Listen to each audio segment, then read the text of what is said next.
Try this again. Oh! It's actually going. Alright, I need to see what my audio is like. I don't care about this. There's a million things YouTube wants to show me, and I don't care about any of them. I just need to see... For fuck's sake. I just need to see my own video. This is such fun.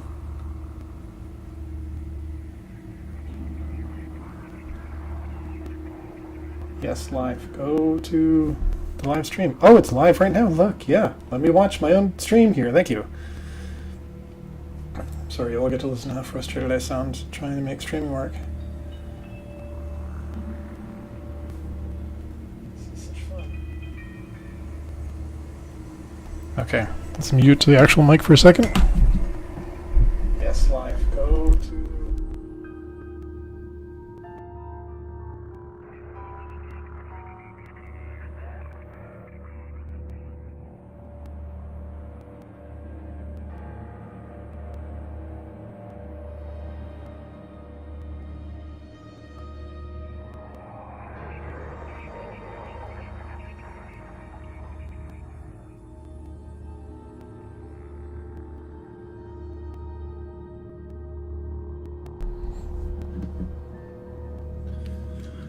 Okay, I think this is actually working.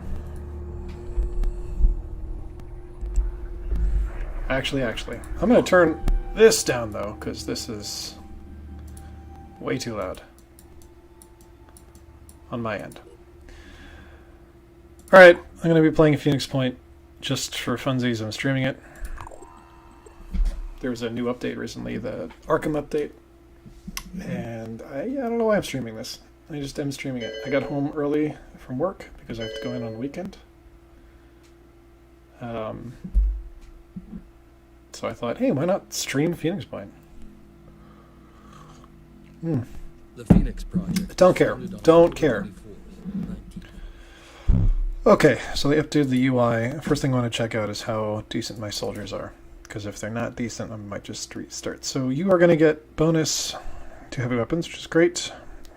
Potentially cautious, which is pointless, and close quarters specialist, which is definitely interesting. I actually don't know if bash counts for the purposes of melee proficiency, because heavies, well, anybody can literally bash an enemy with their gun. Minus 20% accuracy and plus 20% damage, and self-defense specialist is a pretty weird one. Everyone is getting the opportunity for cautious, which is crazy. These guys are okay. They're very just okay. Everyone is getting cautious, which is just pointless. I'm going to have all weaklings in my squad. So I'm going to start over.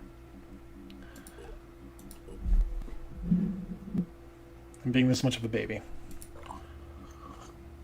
I'm not playing on Legend because it is truly awfully balanced. The game itself is not beautifully balanced, but it's much more playable now. Genuinely much closer to a nice sense of balance than it was when it came out. When it came out, it was just insane. No part of it made any sense. Not just from a balance perspective. Just wild. Again, cautious. Again, farsighted. And eventually reckless. Not amazing. These are pretty good. The new UI is really good. That's pretty good too. Fuck, Strongman and Trooper. And that's actually great because it gets snipers by their last rank. So my heavy is not the ideal heavy to me, but I'm going to keep everybody else.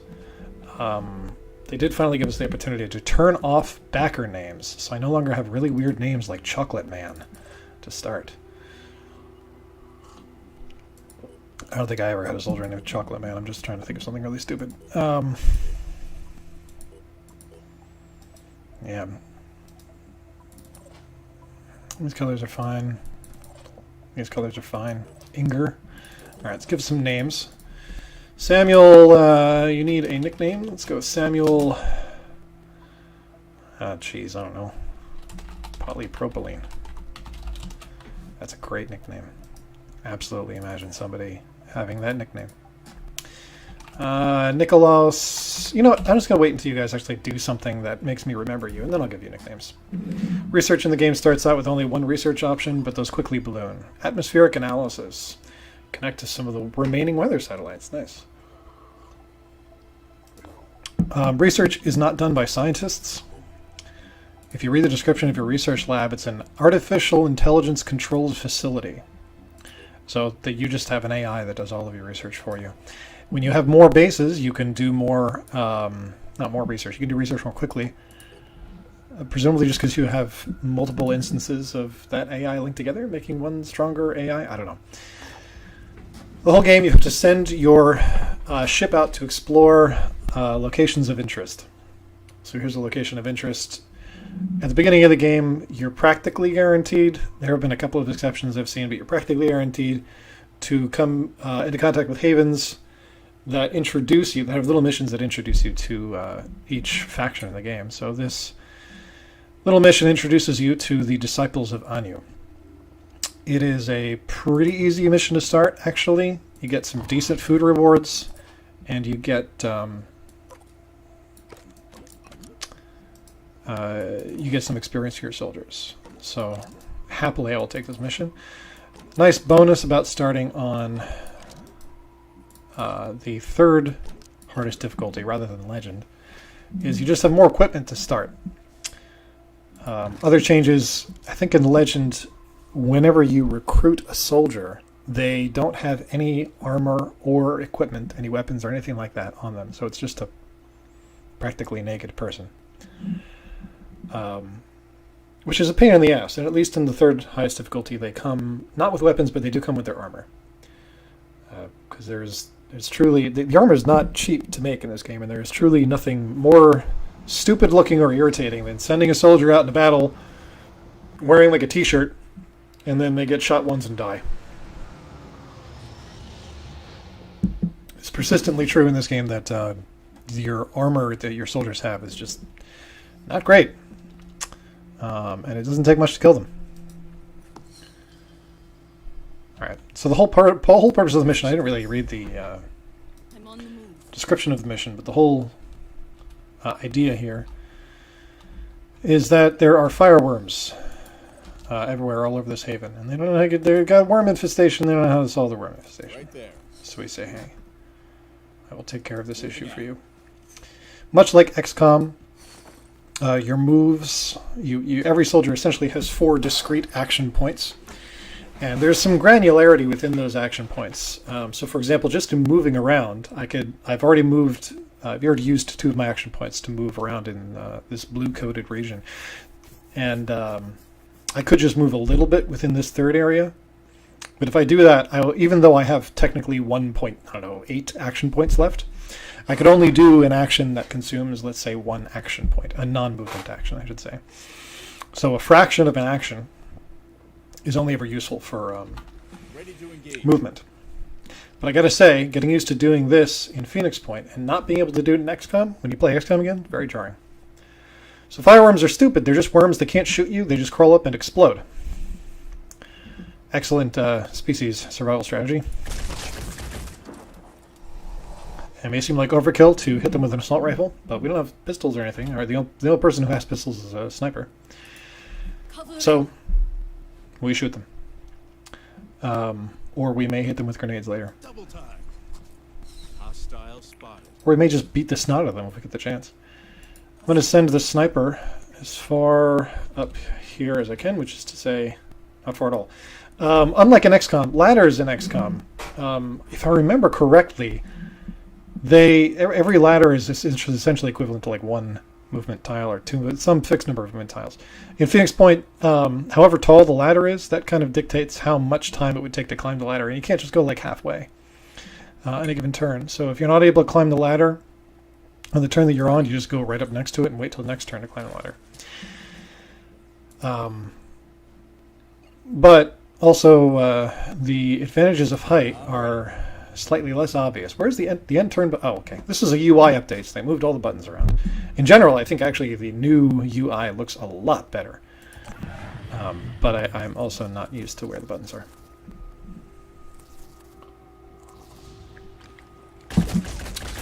XCOM heads know what Overwatch is like in XCOM, and here it is not like that. You have a cone into which you are always looking. It's basically a more powerful version of Overwatch, really, because, well, I shouldn't say it's not across the board more powerful, but it is usually more powerful, and I'll explain what I mean by that in a second. So, in XCOM, you may remember the Overwatch. You just press a button, and you're essentially just telling that soldier, if you ever see anything anywhere, shoot it. And your soldiers in XCOM have eyes in the back of their heads, so to speak. So, literally anything that is not theoretically obstructed from their view, no matter which way their head is swiveled, if it moves, it will get shot at. In this game, you have a cone, and usually that's an advantage, because usually you really want to focus on a particular set of targets or a single target that you want to overwatch. In this case, they're all fucking worms, doesn't matter. And then the really nice thing is that if, let's say an enemy were coming around the corner here, and I don't quite know how to get the overwatch so that I get them right as they come around the corner, or maybe they're going to come around this corner, I don't know. I can change the angle of the overwatch cone, so I can get actually a pretty broad region kind of in front of me, whichever way I want to be facing. In a way, this makes more sense intuitively. Like just kind of a gut level thinking, not in terms of the game, but in terms of how a soldier would actually watch out for things to shoot at. You're not just literally doing a 360-degree sweep. Sweep, going, what am I going to shoot at? So I'm just going to throw a grenade here, because this should hopefully take out all three worms. Yep. Easy peasy. This may be a little dangerous. I could send...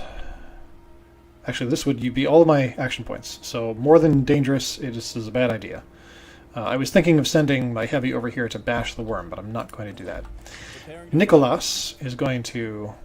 Oh, now you can... So, okay. One of the things Beagle got really upset about, Beagle's a popular XCOM streamer, with this game, is that he wanted it to move more swiftly. I'm not representing the entirety of his complaints here. This is just one of many. He wanted the game to move more swiftly. He didn't want to have to zoom in on enemies every single time he shot at them. And of course, several people say, well, you don't have to. And indeed, that's true. And his counterclaim was, well, but you're always going to want to, because you always want to get that excellent shot. Honestly, in practice, no.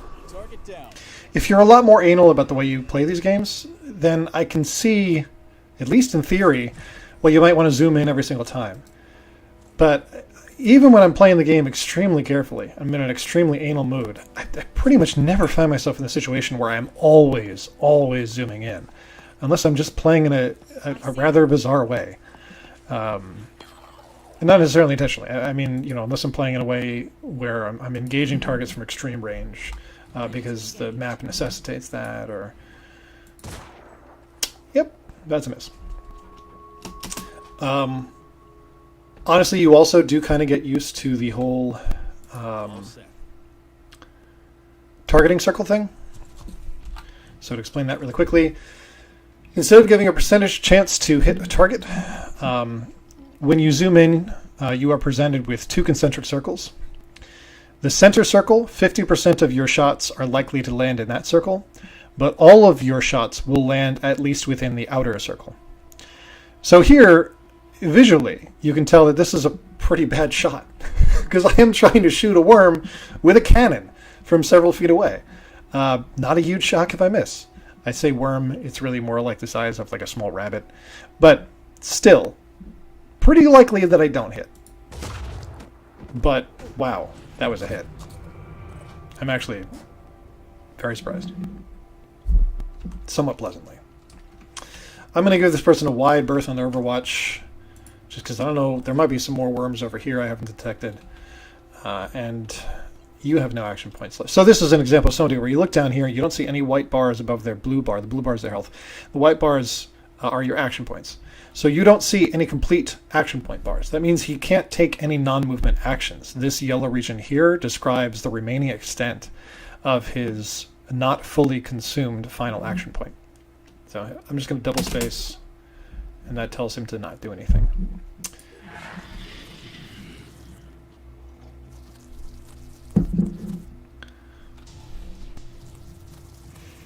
And this might not seem exciting, And yeah, no lie, it's not. But missions like these in the beginning are not meant to be difficult.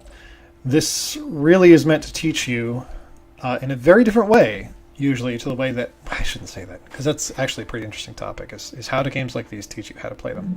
But I guess Phoenix Point, in general, presents a more interesting contrast to the way XCOM teaches you how to play it in general. Because XCOM is very very open about giving you like interrupting your gameplay. Oh yeah, that was a terrible shot. How did you do that?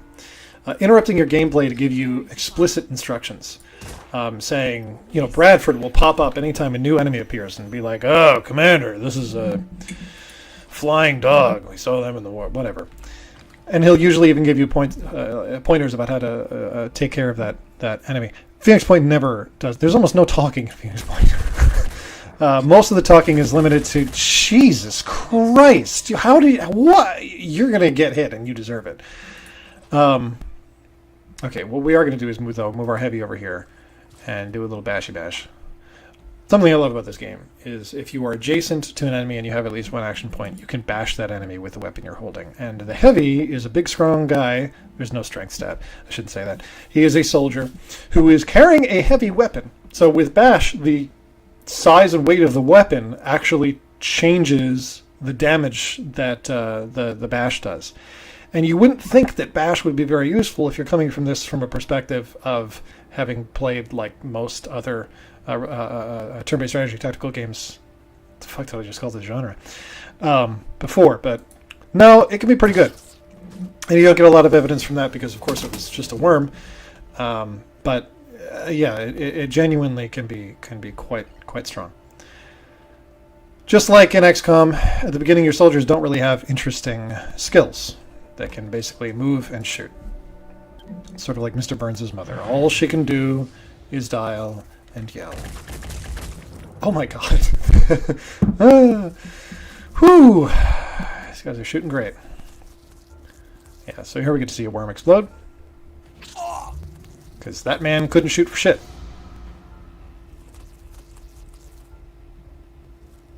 Oh boy. So, another difference between this game and XCOM is that in this game,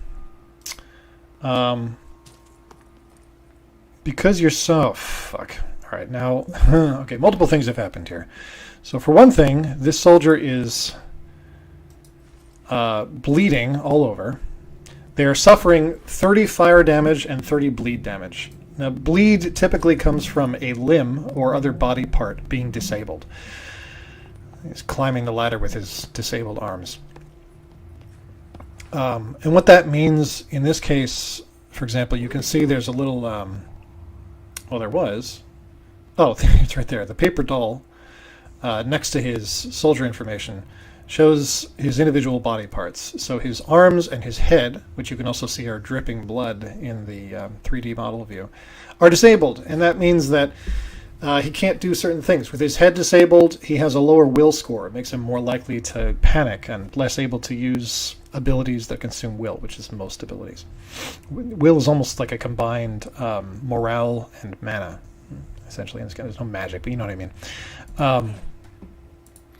You can stop most deleterious conditions like bleeding. I don't think you can stop fire with a medkit, but our sniper is going to help this guy out, at least by stopping his bleeding and restoring some hit points. Yeah, he's still on fire. That'll just go away itself.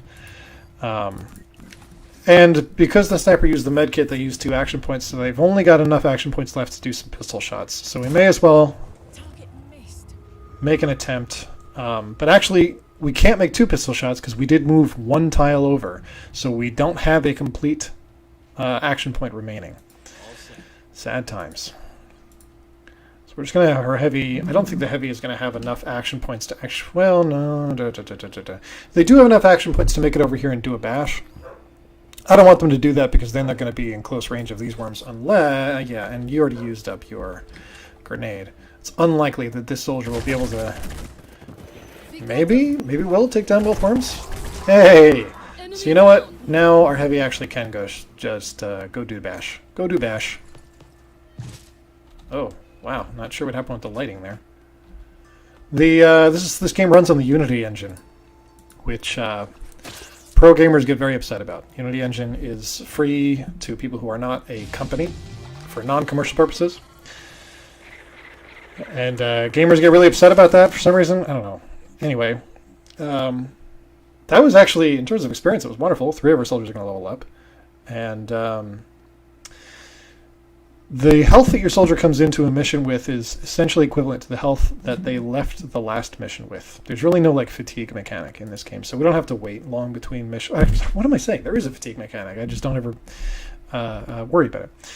So I shouldn't have said that at all. But like I said, the way the health works is however much health they have when they leave the mission. If you don't bring them back to base and have them heal up in the med bay, specifically, I'll let this guy talk. We first send the apostle to the Onceborn to check them out. But I'm going to break protocol to say thanks. Now listen, I'll be honest with you. The Exalted is the only one who has any real answers. Tobias West may be clever and Sanhedrin may sound great, but only the Exalted is dealing with the world as it actually is. She can lead us out of this mess. Give us lives worth living. The Disciples of Anu, of the 3 factions, the weirdest. A theocratic regime that seems to be uncomfortably interested in the viral mutation that's afflicted, I shouldn't say humanity, really the entire planet. It's unclear whether they even operate in service of humankind or whether they are sort of slaves to the Pandora virus that has destroyed everything. But you are free to either court them or scorn them as you please. I tend to want to be friends with factions no matter what. So I really don't see what the advantage ever is of just saying that I'm not ready to put faith in your dogma. Yeah, we'd like to know more. It's like I'm talking to a Jehovah's Witness. You know? Still have to deal with the hierarchy. I'm not sure the analogy goes. Onceborn, keeper of the threshold, all the way up to the Synod of Yearning and the Exalted herself. That's hard work. You'll have to earn the knowledge you gain. Oh, great. Trust me, and if the Synod gives you trouble, let me know. So immediately, just the fact that there is such a thing as attitude and that it is quantified is evidence in the direction that the faction system may be a little bit more involved in this game than it is in, say, War of the Chosen, XCOM 2 War of the Chosen. And that's definitely true. The faction diplomacy is a big part of this game. Ooh, there's the Exalted. So we have now contacted one of the 3 factions that exist in this world that rose up and survived in the face of the deluge, the flood, literally, like a big chunk of the world flooded, but also the mists that consumed civilization and drew millions of people into the oceans to die. So we're a little bit friendly with them. How great. Okay, so I mentioned that there was no... So yeah, our previous soldier who got set on fire or whatever, he did not recover fully. So he's still missing 40 health points. If I don't bring him back to base for healing, he will enter the next mission with only those 120 out of 160 health points. Usually a good way to kind of cheat that system is to heal your soldiers just before the mission ends, and that way you don't have to worry about bringing them back to base as long as they're not too tired. There is also a fatigue mechanic. I don't know why I said there wasn't. So everyone has 36 out of 40 stamina. You only start to see deleterious effects here if you're sending soldiers into battle who have less than 3/4 of their maximum stamina. So they're all at 36. They can do another fight and they'll be fine.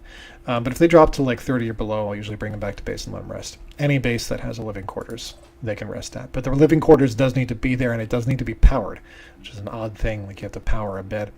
But don't worry about it. Okay, first ability the heavy can always get is Brawler. This allows your bash and melee attacks to deal 50% more damage. It's actually pretty good. And this answers my question about whether Brawler... Well, no, it doesn't. It was a different question.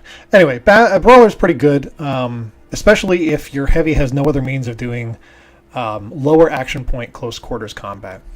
Like if you are lucky enough to roll a heavy who can pick up a sidearm perk so that they're good with pistols, awesome. It sounded stupid to me for a long time, but I found that a previous playthrough that a heavy with a pistol is fucking amazing.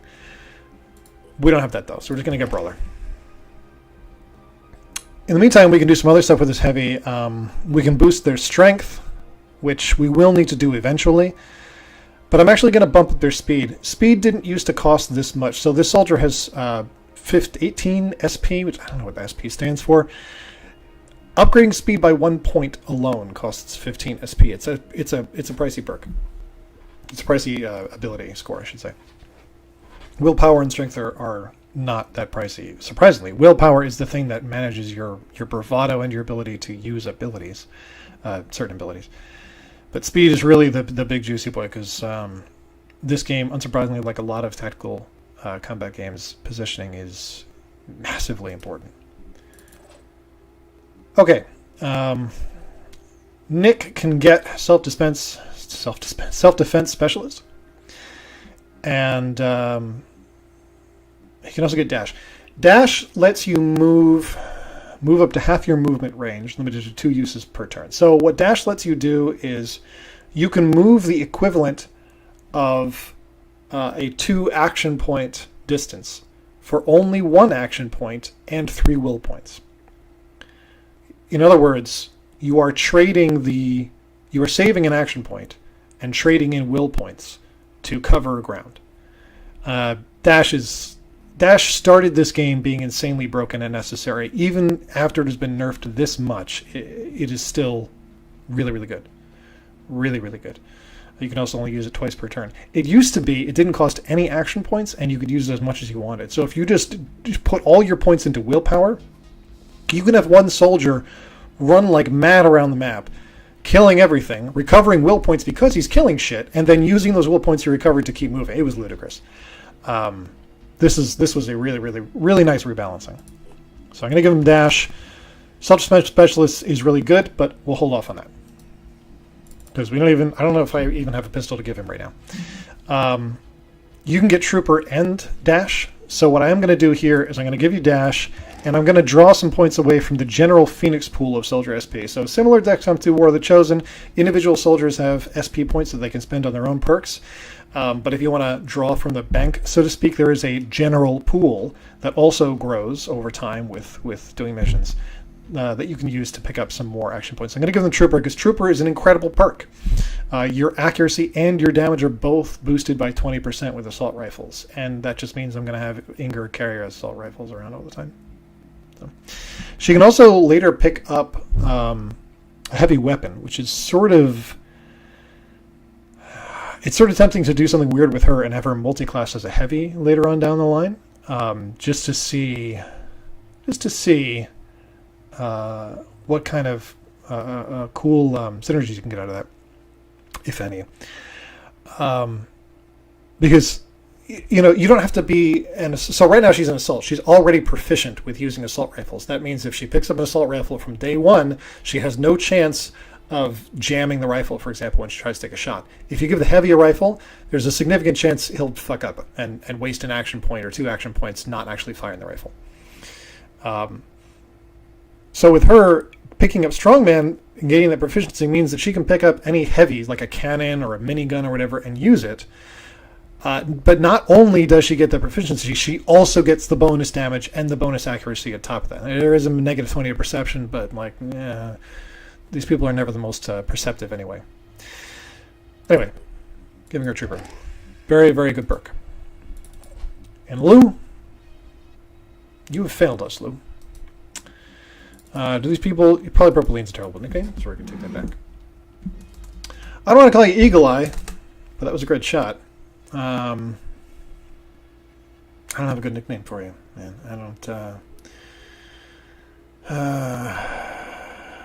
Womp-Rat. Yeah, it's a good one. Alright, let's keep going. We got a lot to explore.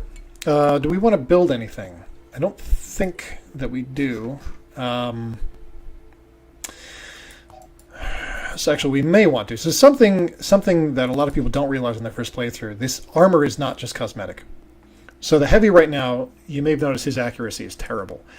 And one of the great things about this UI update is that they put very clearly what your soldier's stats are right here. So I can see that right now, for whatever reason, this guy's got a boost, a plus 30 boost to perception, a minus 30 mark on his accuracy, and a minus 40 mark in his stealth, which makes sense. He glumps around like a moron, and he can't shoot for shit.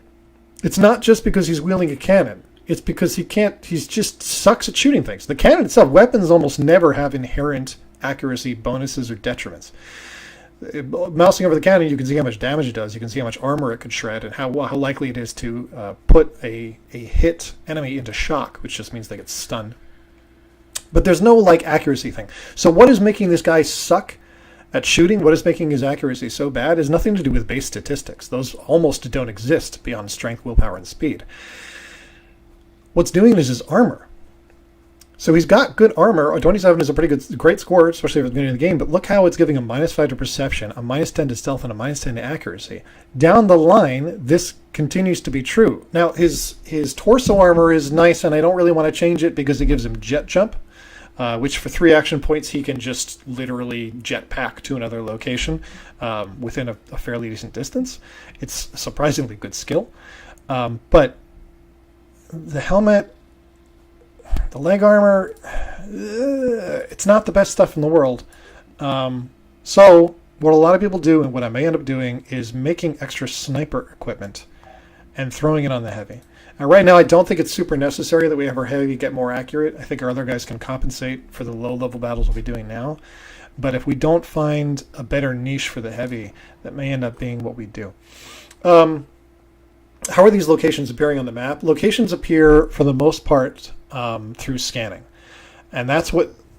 We're just meeting Jericho now. They're having a problem. Group killers, soldiers has gone on a killing spree. They had strange dreams, voices heard in the night. No signs of infection. Their behavior cannot be explained by PTSD or similar conditions, which they are sadly quite familiar with. It's like something has driven them mad. If we stop the soldiers, New Jericho will undoubtedly be grateful. So we've discovered another faction, New Jericho. I'm not going to do this mission yet. This mission is not as straightforwardly easy as the Worm mission. It can go south a lot more easily. Anyway, I was talking about how you find these locations of interest. Right now, the main Phoenix Point is sending out. This green circle is slowly growing. I'm hesitant to press play, but this green circle is slowly growing, and that's the Phoenix base scanning the surrounding area for sites of interest.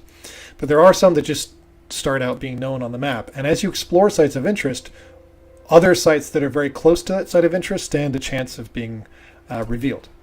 So that's why we've gained a couple of these question marks just by exploring these 2 sites. Our research is done. The AI has returned to us saying that the mists are back, and we can use our satellite coverage, as crappy as it is, to determine where other mist outbreaks are. Mist is an important mechanic. It's also really simple. Most mist starts in the ocean and grows outward from there, and any areas that are covered by mist are in much greater danger. And also, the mist is where you're likely to find alien bases. So we have our mist monitoring system. Now we have a bunch of other things we can research. Holy smokes, do we have a bunch of other things we can research. We can do an autopsy on the fireworm, 1 day, 1 hour, 1 day, 1 hour. Haven recruitment protocols. We can just learn about the disciples of Anu, and we can just learn about Jericho. You're encouraged to do these researches because in addition to gaining information, you get resources, and resources are decently scarce. They are decently scarce. You need a strategy for getting more resources pretty much the entire way through the game. And there is no... I think when the game first released, you could create a building in your base that just generated food. You no longer have that option. That becomes a later game research option if you have certain criteria met. So all the resources that you get in this game, you're always consuming them to, let's say, outfit your soldiers, or build bases, or just do all the shit that you'd expect to be doing in this game. And there's just a general upkeep. You've got to make ammo again. You have to remake medkits. You have to repair equipment that gets damaged. Blah blah blah blah blah. And soldiers eat food. Like your food resource is constantly being consumed by your soldiers. So you need a resource strategy. But more than that, you also need a troop strategy. So I'm going to research Haven recruitment protocols, because what this does is it lets me recruit soldiers from Havens. You cannot just go to like a recruitment screen at the beginning of the game and just be like, yeah, give me more soldiers, because the world's dead, folks. The world's dead. There's no logistics set up for just hiring mercenaries into the weird pre-deluge secret society, whatever. So Haven Protocols. Another nice thing, you can set up a queue, a research queue. So I'm choosing to research Haven Recruitment Protocols right now. I can just tell the game, hey, as soon as you are finished doing that, research the New Jericho faction or Disciples of Anu. We are going to do Disciples of Anu first because I'm going to want that food. And now that we have mist monitoring, we can also see the mist. There is a region of mist right there. There's another one right here. In a sense, it is good to start out close to a region of mist, even though it puts your base, even though it puts your base in a little bit more of a threatened position, because it also means you'll be closer to where the action is, and you want that. The Doomed Kingdom. Our operatives have set down on what looks like an abandoned compound. Concrete walls have been breached, and there's blood stains all over the gray cement. An old journal found by one of our operatives suggests it was an independence movement. By all accounts, the people who lived here declared themselves a country and tried to fight off the government forces who came to arrest them. Looks like it didn't work. Weep wob. Let's keep going. Let's see what's close to the mist. I do love the geoscape music in this game. I really love it. Oh, okay. I really also like the overworld events that take place. Rite of the Crimson Moon is about to be performed at Satagu. This rite is dedicated to teaching the faithful the value of physical struggle in support of spiritual goals. Invented by former decathlete Agnostes Ninshubur, who's personally present today and blessed by the Exalted herself, the Rite of the Crimson Moon is a brutal challenge that should not be undertaken lightly. Agnostes Ninshubur extends an invitation to participate to our operatives. She would love to see whether Phoenix Project can handle such a physical trial. Definitely participate. We'll probably lose some health and some stamina on our soldiers, but we're very close to the base. We can send them back, and if I remember correctly, this gives you a bunch of stat points that you can use, which is always excellent. Yeah, I was right. So Disciples of Xanu now like us more, which, cool. I'm not going to be unhappy about that. And in addition, some useful skills. A little worse for the wear. Teaches my personal training methods. So the Haven leader likes us more. I don't really give a shit about that. I can't imagine caring. The Disciples of Anu like us a little bit more, which is nice. The soldiers suffered 30 damage and 10 stamina, but 60 skill points were obtained, which is fantastic. So we're going to go back to base. Rest up, because we're tired and we're ailing. We can see in real time. Oh, beautiful. We have our Haven recruitment protocols online. We're researching Disciples of Anu now. We'll research New Jericho after that, and then we'll research trade protocols. And already with recruitment protocols, we can see that we can hire a heavy from New Jericho. You got to learn what these symbols are. The game's not going to give you a text description. It doesn't like to do that. And we're mostly healed up. That's good enough. This guy's still suffering a little bit on health, but yeah, whatever. Let's keep exploring. We still haven't met Synedrian, but we have met Disciples of Anu and New Jericho. And we've got the Disciples of Anu, a syncretic religion formed out of several previous cults. That is implied in syncretic, right? Children of the Black Tide, holy disciples of the Xenoglossic doctrine, Order of Anu. By the messianic figure known only as the Exalted, she forged the disparate elements of the cults into a unified belief system built around visions of Anu, the dead god. Don't quite understand that one, honestly. On an intuitive level, I don't get the religion around a dead god. It just sounds creepy. I feel like it's nonsensical.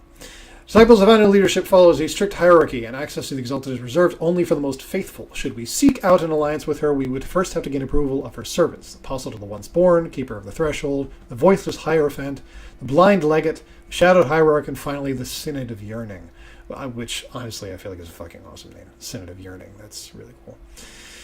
I'm a child, essentially. The latter, said to be a compound being of some kind. Come on, really? Effectively runs the day-to-day operations of Disciples. Have I mentioned I fucking love the overworld music in this game? This was composed by Jason Broomhall. Am I saying that name right? Hopefully I'm not fucking that up. Jason Broomhall, Jonathan Broomhall, something like that. He composed the music for the original XCOM. Right, the original 1994 XCOM. And he did better this time around. I think the only sad thing is that most of the music that he made is for like the menu music and the overworld. There's very little like actual combat music.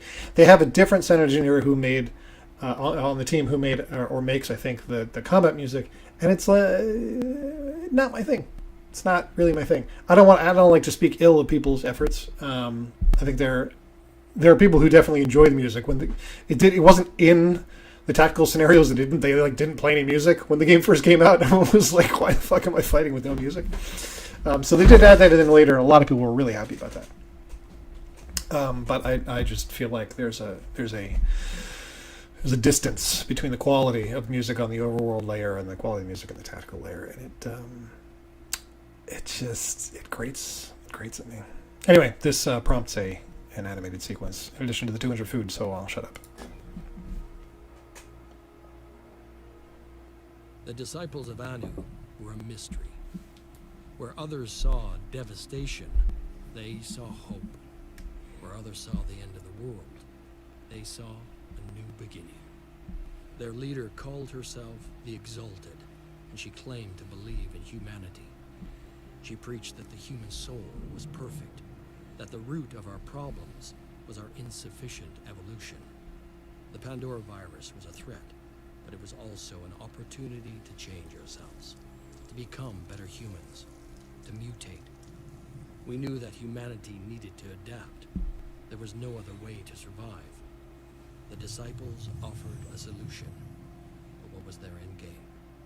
There was something beyond their hierarchies and their rituals. The Exalted had a secret. Yeah, I like Disciples. I know they're cool.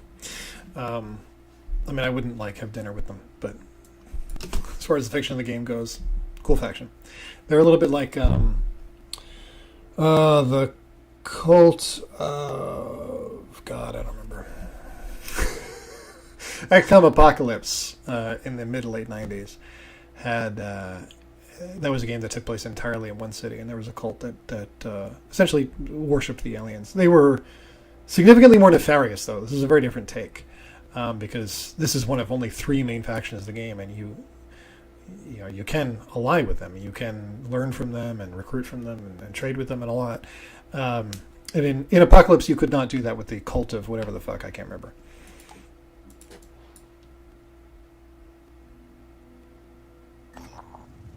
And here's Sanhedrin. At the Sanhedrin haven of Peter Abrahams, the situation is tense. Someone figured out the open and democratic society would be easy to infiltrate and steal from. Did that take long to figure out? They pretended to join us and then made off with critical research, which I assume they want to sell to another faction. Citizen size. Boo-hoo. They didn't get very far. They're stuck in the haven.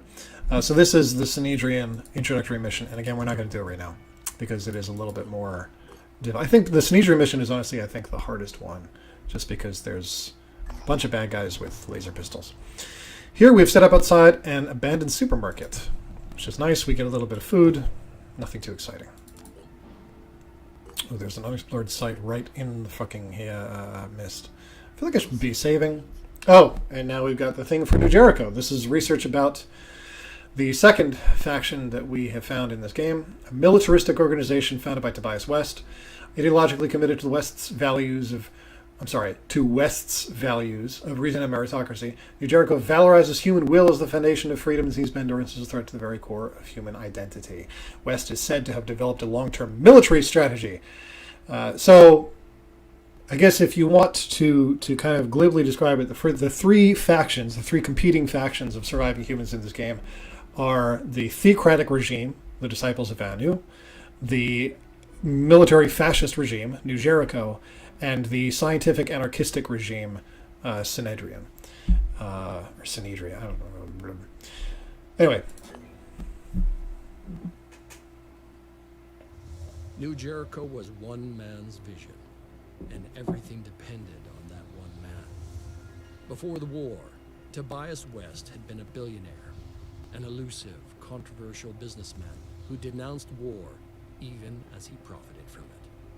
When the world fell, his empire began to rise. Some said he was a genius, a man of principle, dedicated to equality and merit, fighting to preserve the core of human freedom. our will. They said he had a plan, that he could lead us to victory. Others called him a dictator, a megalomaniac, fearful of infection and obsessed with purity. They said he was willing to do anything to win, no matter the cost. The Phoenix Project needed allies. New Jericho could help us turn the tide, but it all depended on one man.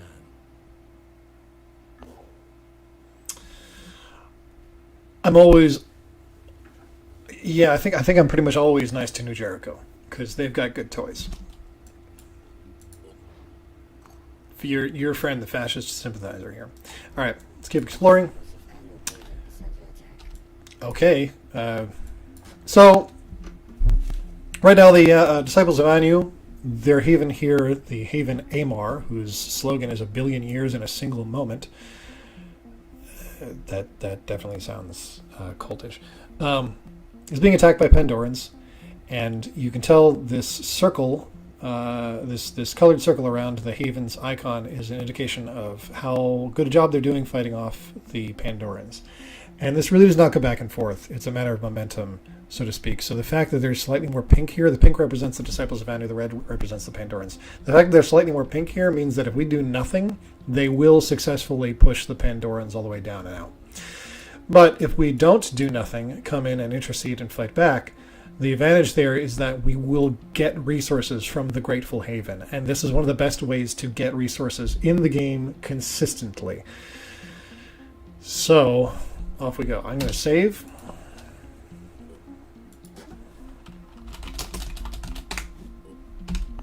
And we'll head in there. Only one thing we might want to do.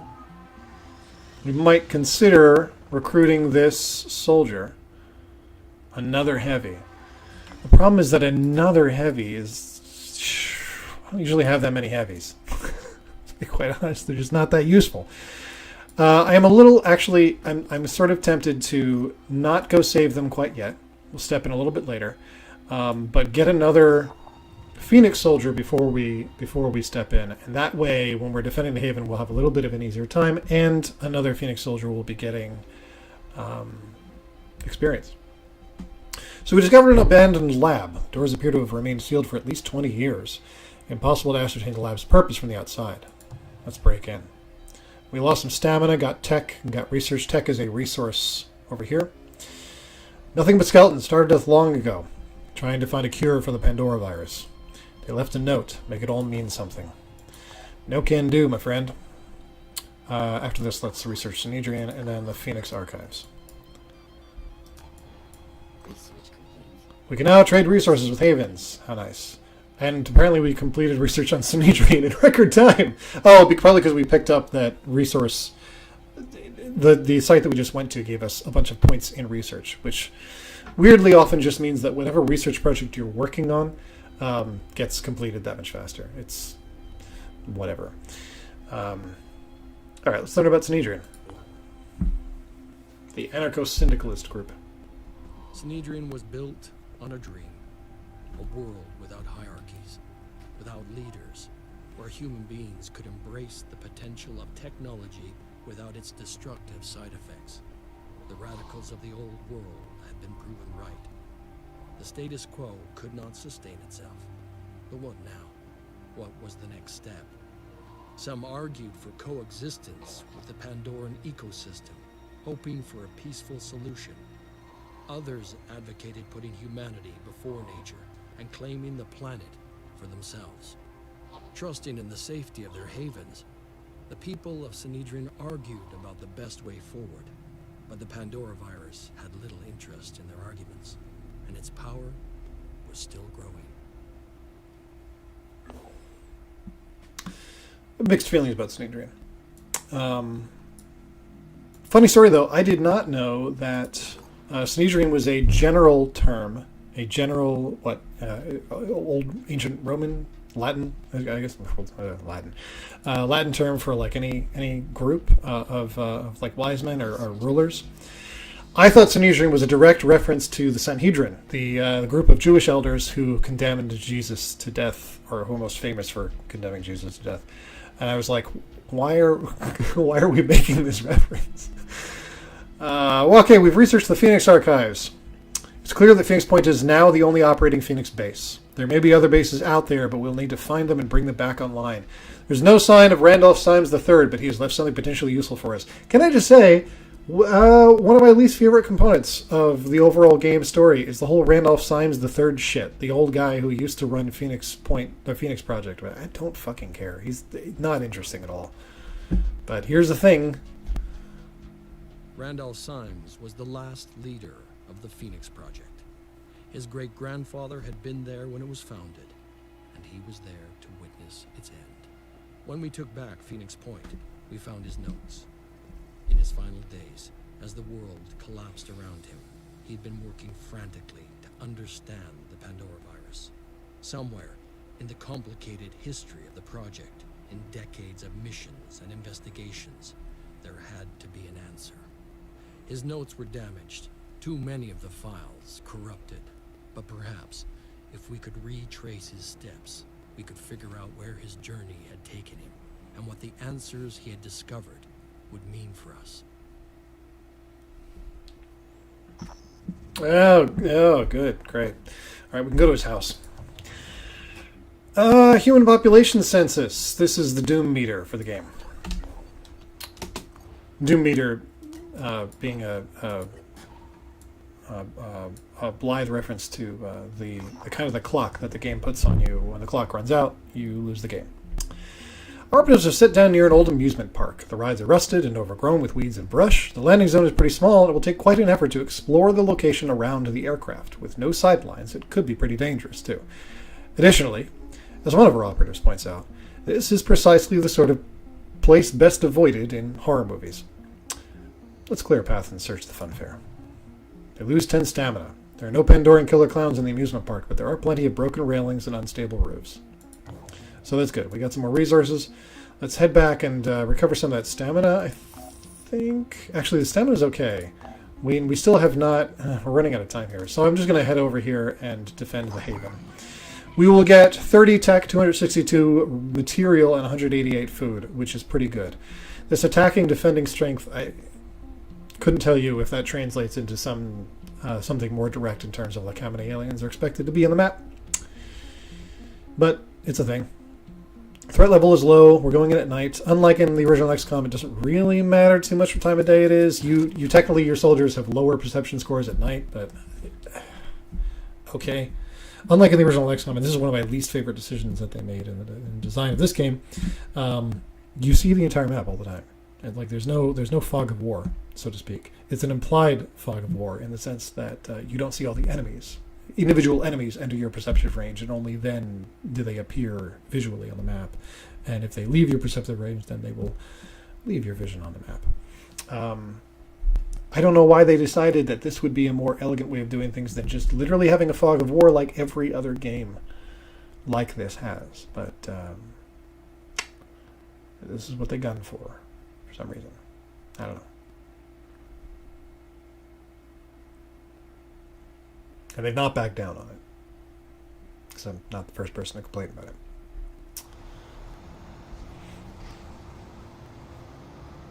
Anyway, not really a lot of good ways to improve your perception range at night. There's some stupid research you can do that'll directly solve that problem if you give your soldier a piece of equipment, but it's rather late game research.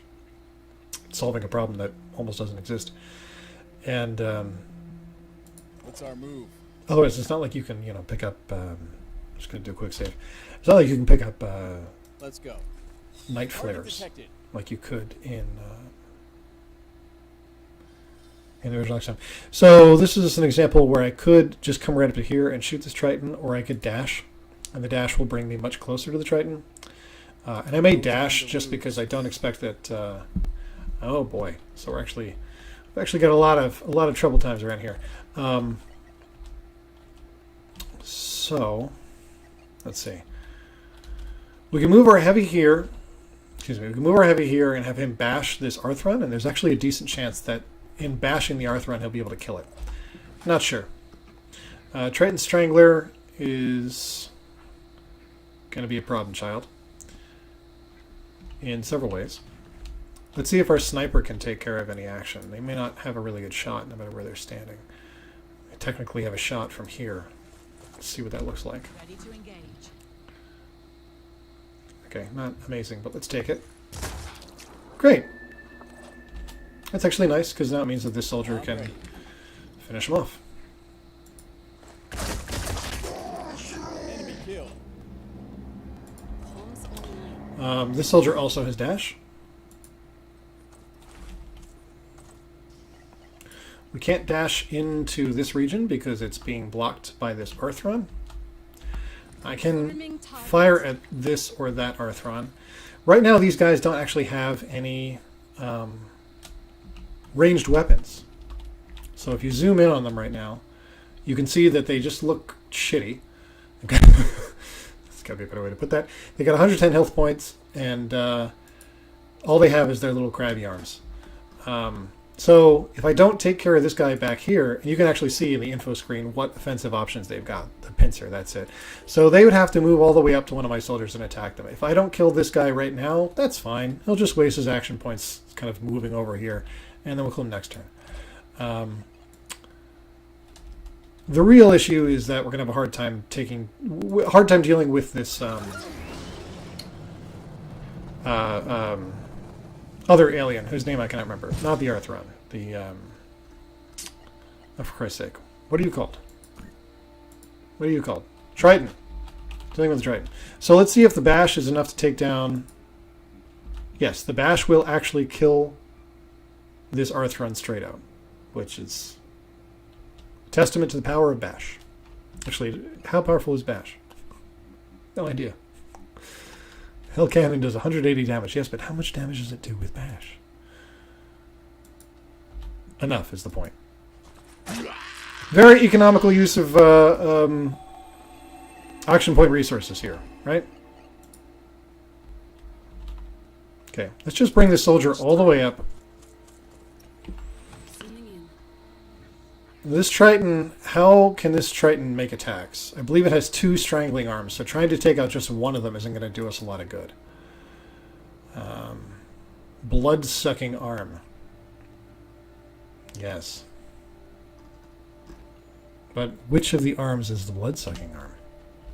All I need is a clear shot. Yeah, so I'm pretty sure both of these arms are the blood-sucking arm. For whatever reason, it's represented that way. What I may just do, since we're not going to be able to kill him right now, especially since he has the... So his back gives him regeneration.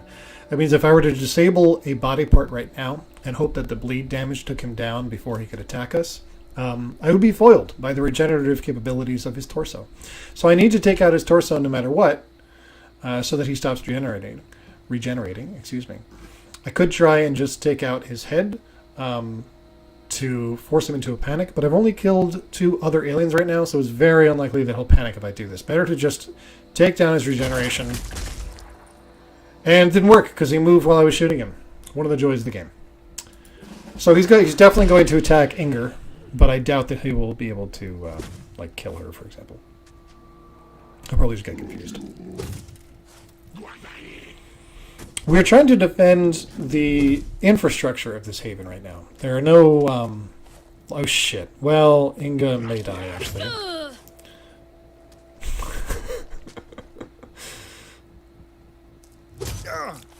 Or maybe not. Wow, I'm amazed that he was able to make 2 attacks from that run. Pretty impressive. There's also more of them than I realized. Clearly, I'm on my A game right now. Where is that sound coming from? Oh. Let's see what this guy does. You gonna make the kill?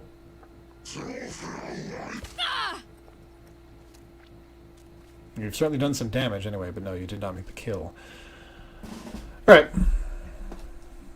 That's how it is at the beginning of the game. The aliens just aren't very strong, and neither are you. Kind of a gentle introduction to the way these things work. So, bash that dipshit. Damage our cannon. Now we have enough action points to make a shot. We could try with this shot. I don't think this is a great idea. I think it's better to just let our assault try and make this kill. Because she's more likely to actually make the kill. And we could also let her... Oh, And now you can see there's a little purple face next to this Arthron because we have killed enough Pandorans that they're starting to panic. They're feeling bad about their choices. So What's our move? we can take this opportunity to get our soldiers real close. And that way, next turn, they will be better capable of taking down the enemy.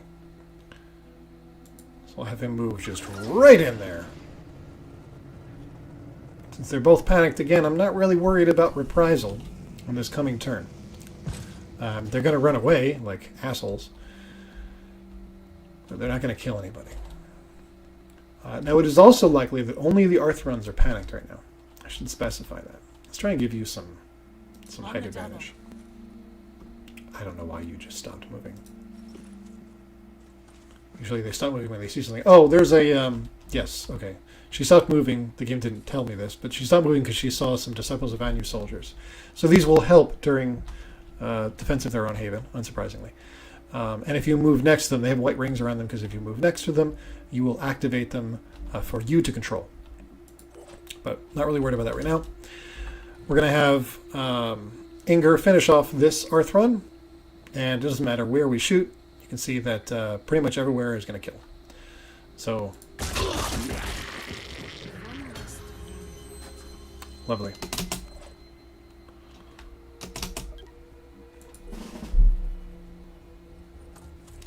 And on the second round, that's when the that's when the actual Haven defenders start moving. The first round of action, they don't do anything. I don't know. My assumption is that that's intentional, but I don't really know what that's about. Yeah, you better run.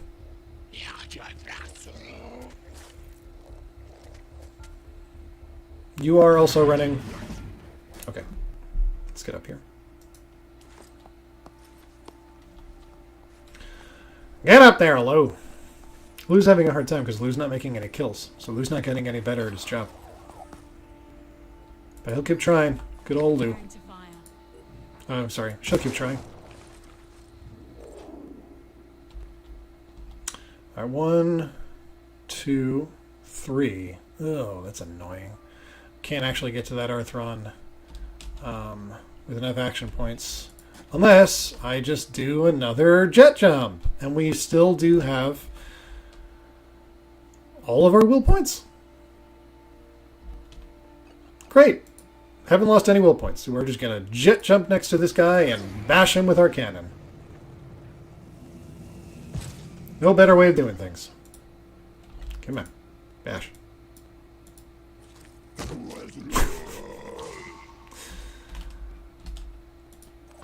You can come on over here.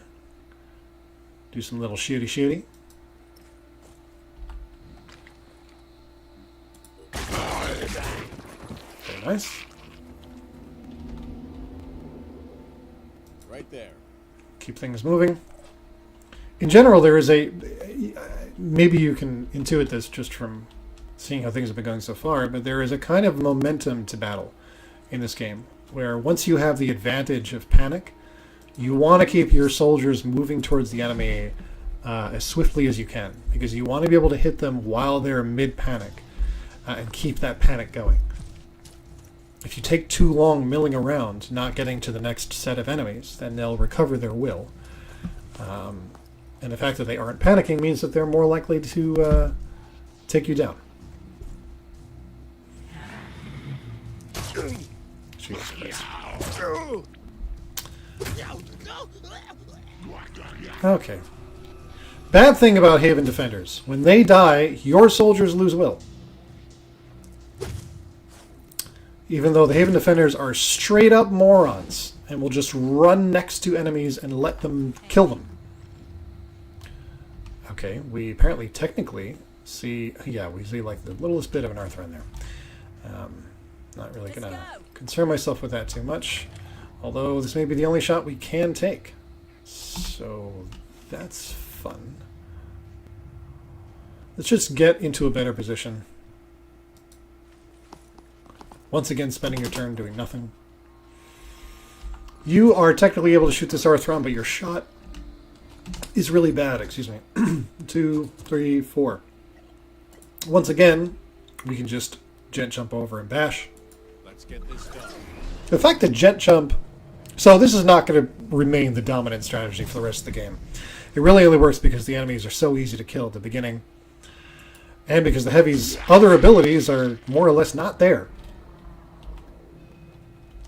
But as an early game strategy, it's really nice because it... you spend 2 will to jet jump, and then I think you get 2 will back for every Arthurian you kill. So, hooray. You can't go very far. Yeah, my guys cannot run for crap. That's life. That's what all the people say. Flying high in April and shot down in May. It gets me down. Moving out. Okay. Providing medical attention. Better to heal you up than let you die. So I would not say that we have retained our momentum, but not a high-stakes scenario, really. In fact, that was it. A disciple of Anu hammered a enemy Arthur to death. Still did not level our sniper. Bummer. I'm gonna go get some water. I'll be right back.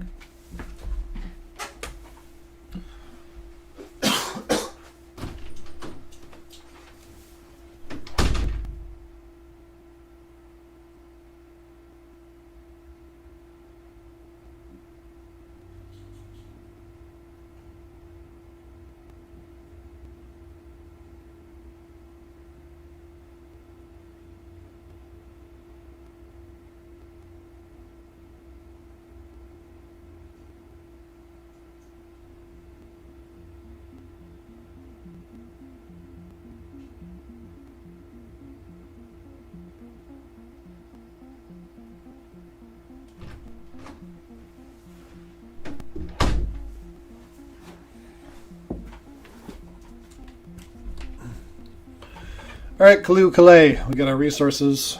We are seeing an improvement in our relationship with Disciples of Anu and with this haven specifically, although, again, individual havens I tend not to actually care about how their relationship with me is.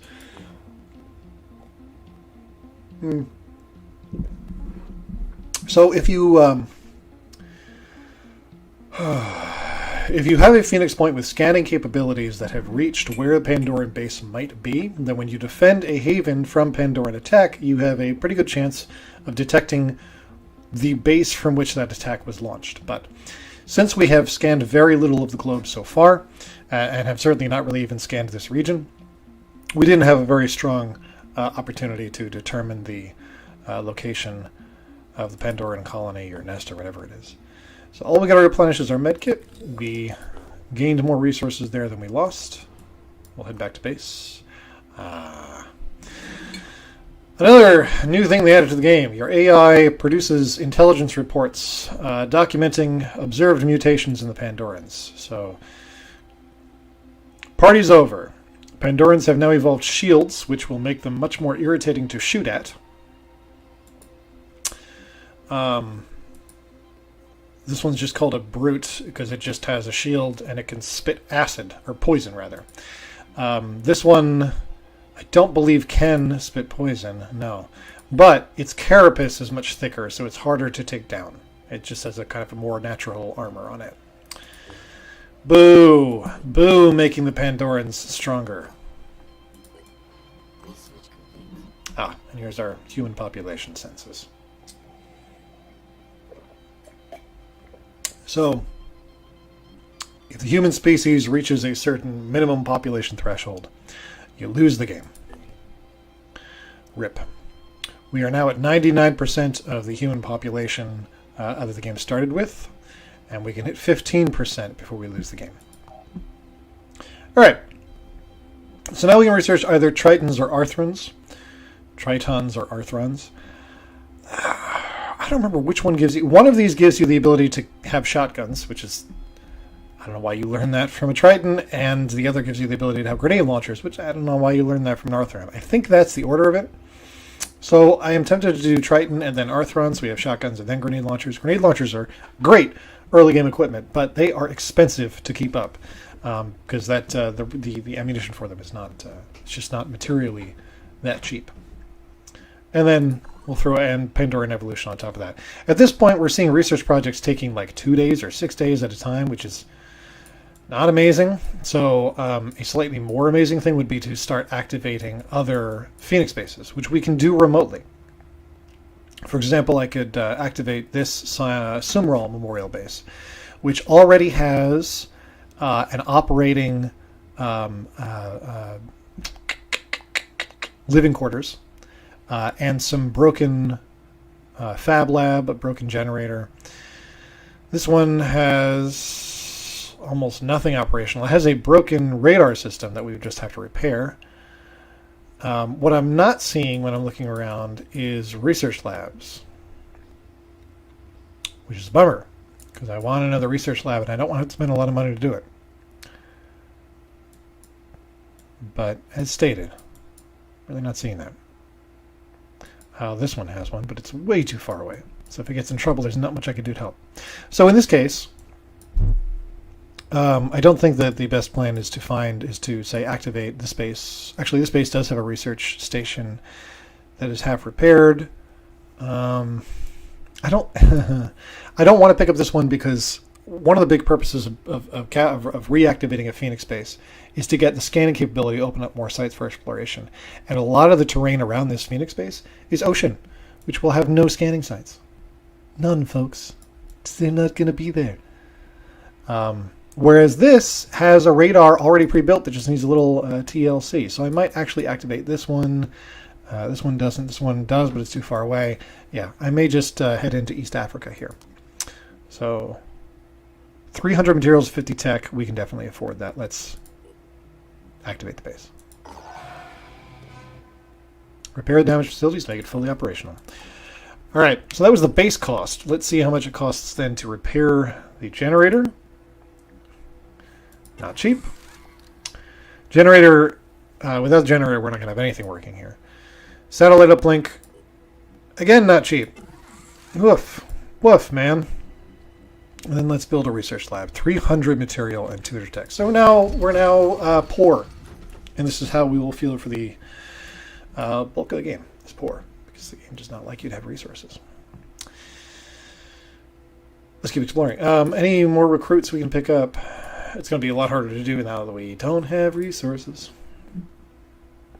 I should be actually resting a little bit. Because my folks are tired. There we go. A little bit more. Little bit more. There we go. All right, let's keep going. The more the disciples of Anu invest into this mutation tech, the further away they will move from what New Jericho considers humanity. This is not a threat, but a statement. Thank you. There is still time to look to reason, not superstition, for solutions. To seek answers in human will, instead of submission to the alien. But that time is running out. So these guys are already getting mad at one another. Recruits available in 1 day. In 1 day, I will actually be able to just start recruiting from a pool if I don't find suitable candidates from the other havens. Oh, for fuck's sake. This is one of those. This is the first DLC content that they released, which introduces cybernetic enhancements and a sub-faction of rogue androids who are fucking lame. I'm just going to skip the cinema sequence because it is awful. Phoenix, if you are receiving this message, I mean, do you? respond on the secure channel I have provided. It is essential No. to the information I am about to give you. Okay, they're led by some subject 24 or something. I don't know. It's the writing is really bad on this part.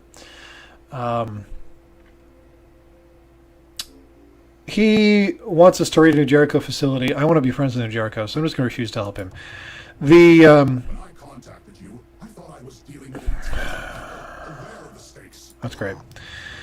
This New Jericho neural tech we've been hearing about. It sounds like a pretty cool technology, really, but has anyone thought about how easily it could be abused by, I don't know, an autocratic leader with delusions of grandeur?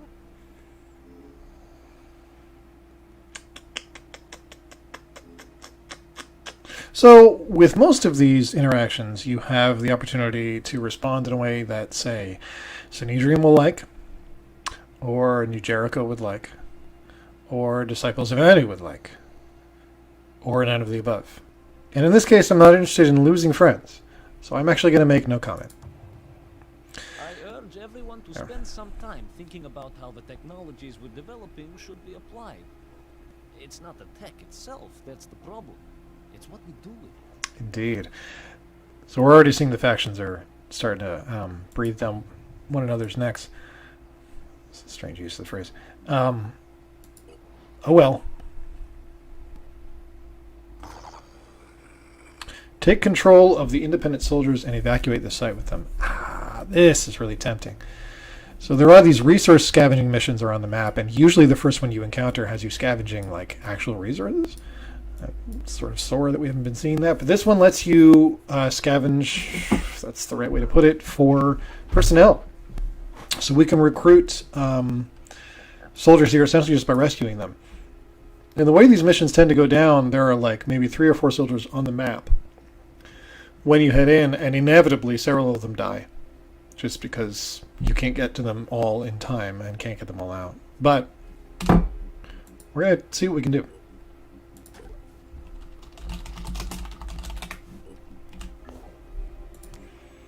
Let's deploy.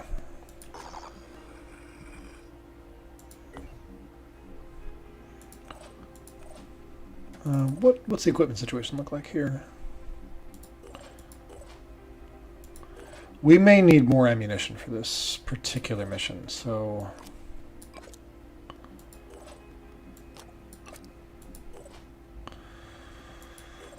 we'll leave it there. Yeah, we'll leave it there. Oh, wait, one of you had a, you're self-defense specialist, but we don't have a pistol to give you anyway. So, let's just deploy. Sending 4 soldiers into a rescue mission like this is not ideal, but then again, the whole point of the mission is to resolve this only having 4 soldiers problem.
All right. Big gross nothing map. Where are our prospective allies? Probably somewhere in here. So best first move, honestly, probably just to run ahead as far as we can go. And I'm halfway tempted to dash ahead, but it may not work out for this. So just run until Daddy takes the T-Bird away. We already see one soldier. That's sort of nice. The renegade sort of soldiers that you see out and about in maps like these, they have worse armor and equipment than Phoenix Point. I don't really think there are any exceptions. Their assault rifles are worse, their sniper rifles are worse, their heavy weapons are worse, and all their armor is worse. Even though in several cases it looks cooler, it's worse. So I don't think, generally you don't want to load up necessarily on these guys. But if you don't have an alternative, I mean, several soldiers, just more or less for free, at the beginning of the game is really nothing to balk at. Action. They sound like morons. What are you saying? Maybe you should just give up. Okay. Yep, take some shots. Don't go down to the ground level. Hey, they killed a Pandoran. How many are there? 3, at least. Which is good. He's a sniper. Nope, he's not. He's got a rifle.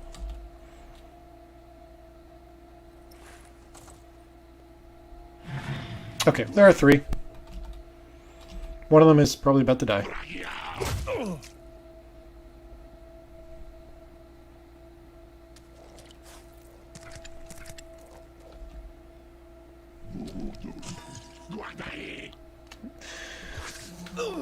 Oh wow, they used poison spit there.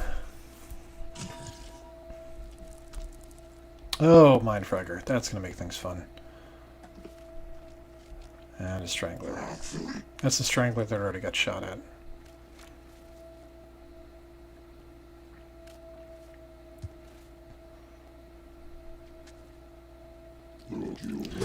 Oh, fuck. I bet you can't do that again. What kind of line was that? Okay. Ready for action. Alright. No, not inventory. How far can you dash? Not super far. So we have a couple of problems. One is this front right here, and then the other is obviously the soldiers that we're trying to rescue, who we need to not die. So we can split up our team. Let me quick save again, because I don't give a shit. We can quick save again and start doing some work on these Arthrons over here, which may not be a terrible idea. Kind of distract them from the soldier that they're trying to fight and get in a bash or two.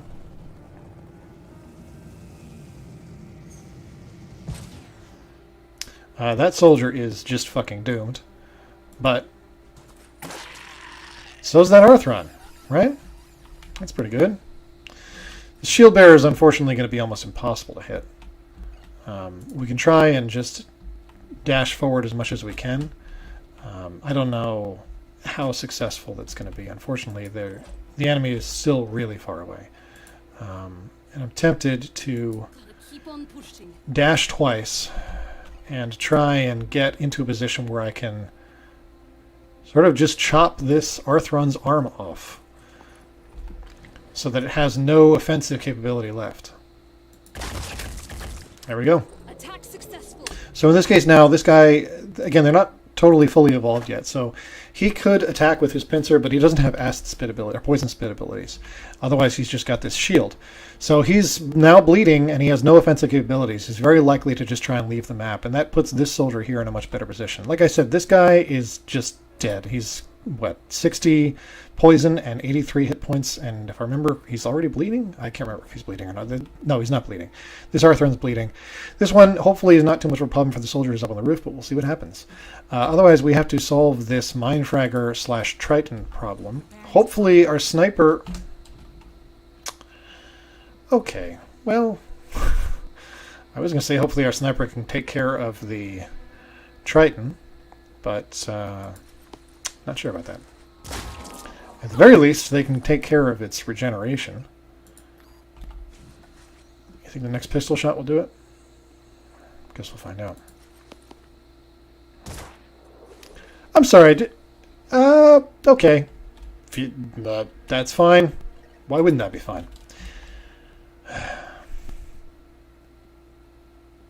That's very irritating. Alright, so this Triton is now going to attack somebody.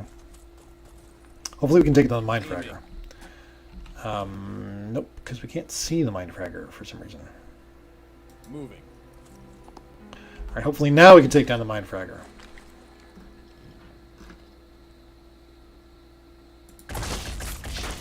Great. Mindfraggers are little aliens that hop onto your head and mind control you. Let me rephrase that. They're little aliens that hop onto your soldiers' heads and mind control them.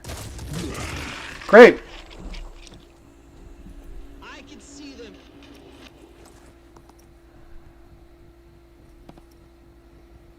Please do something good. My turn.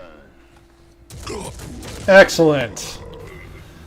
I don't think that this heavy has a med kit, and you're going up on the roof. So the likelihood of that situation turning out well is pretty bad. Okay, and you're moving toward the Arthron, which is an interesting choice. Please run away. Please run away. Well, okay. Hopefully he'll go for the injured guy. Nah. Nope. Fuck. Okay, but he didn't cause bleed, so we're not in the worst. Oh fuck. Whatever, I don't give a shit what you do. You're gonna die anyway. Great, disabled arm. Okay, I give a shit about that. Now that his arm is disabled, he is offensively useless. So I'll just have him heal himself. Sniper, I need you to finish off this job. Funny thing about this game is there is really no downside to using a sniper rifle way up close. Sounds silly. Works fine. So much for that vaunted realistic combat modeling system. Okay, let's see. How much damage can you do to the Strangler? A lot. On the mark. Actually, was that a stupid thing to do? How much health does this soldier have? 35. He'll be fine for another turn, even if he's bleeding. Hostile We'll neutralized. worry about healing him up later. Would have been great if this guy hadn't run away, because I might have had the opportunity to heal him. That is no longer realistically an opportunity we have. So instead, we'll just make the kill with our heavy.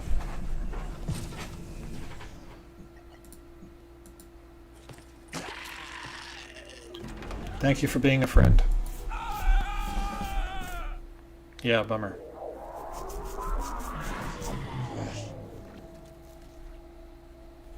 Alright, enemies will keep on flooding into the map for as long as we're here.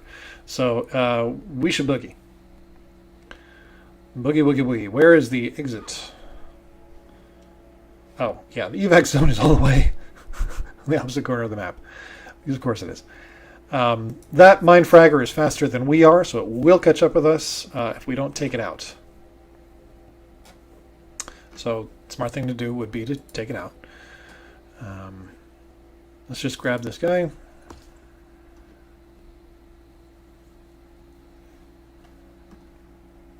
And keep moving.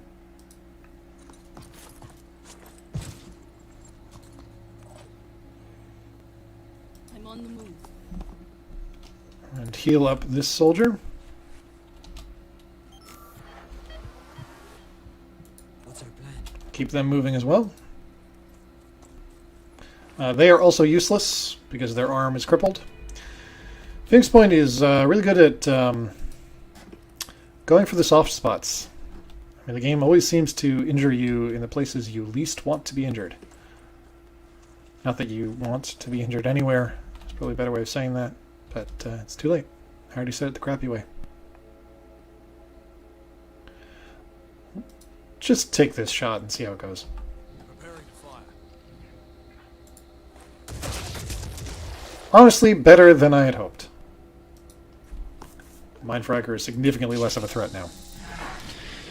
Very significantly, being as it is dead. Game definitely gets harder once the Pandorans start carrying weapons. But they're all melee boys for now, and we love it. We love it. That Triton may continue to be an issue if we don't, like, kill it.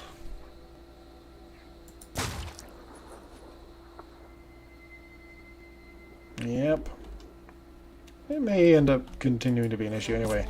Let's see if you can dash over here and then do a little more footsie work Repositioning. and take some shots. All I need is a clear shot. Excellent. Let's just continue our movement to the exit.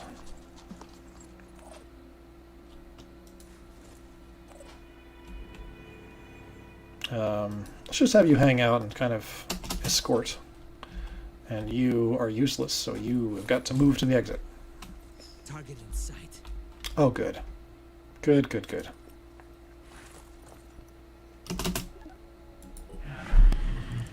Please don't take the heavy.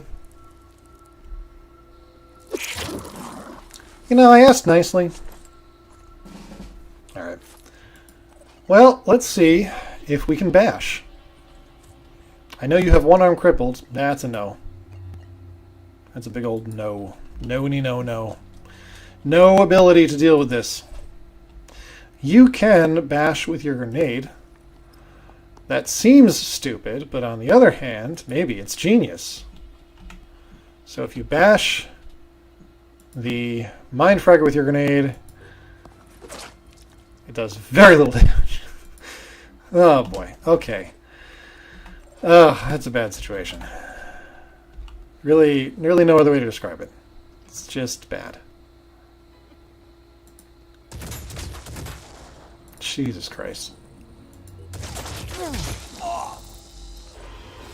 We got him! Let's go. Ladies and gentlemen, we got him.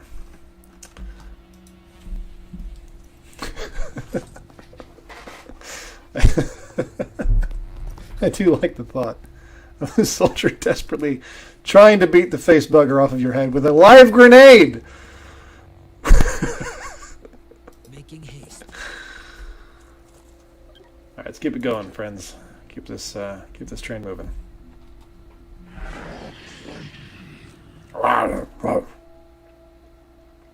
Another neat thing about these missions is that as a form of added encouragement for you to leave, the game will start tossing Pandorans at you that are more advanced than you've seen before. So you might start seeing Pandorans that have, guns, for example. Moving fast. It's very bad. And I don't think the game really acknowledges that, like, you're not supposed to be seeing this yet. It's just sort of, it's like it's, I don't know, whispering in your ear. Get the fuck out of here.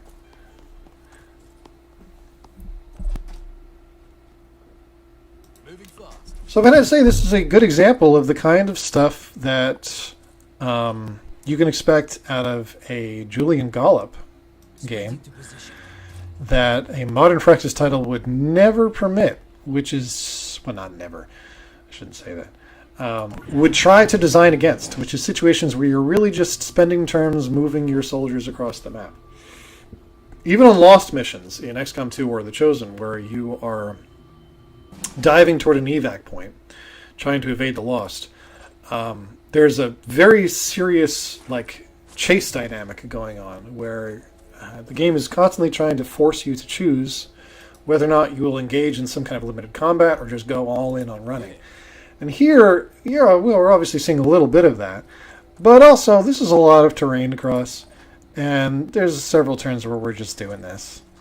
And game doesn't give a shit. If this makes you unhappy, go play a different game. That's what it says.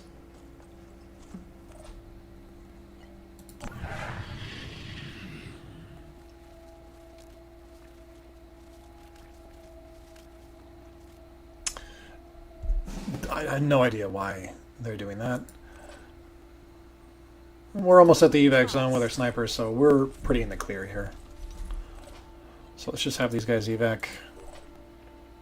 What's our plan? You evac. What's our move? You evac. Standing by.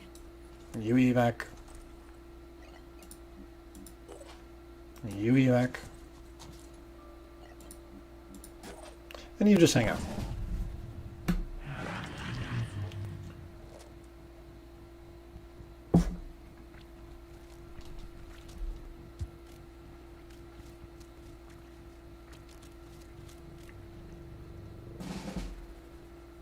Moving out.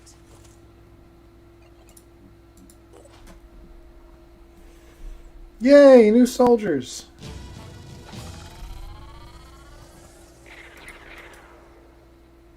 Our heavy... Oh, everyone leveled up.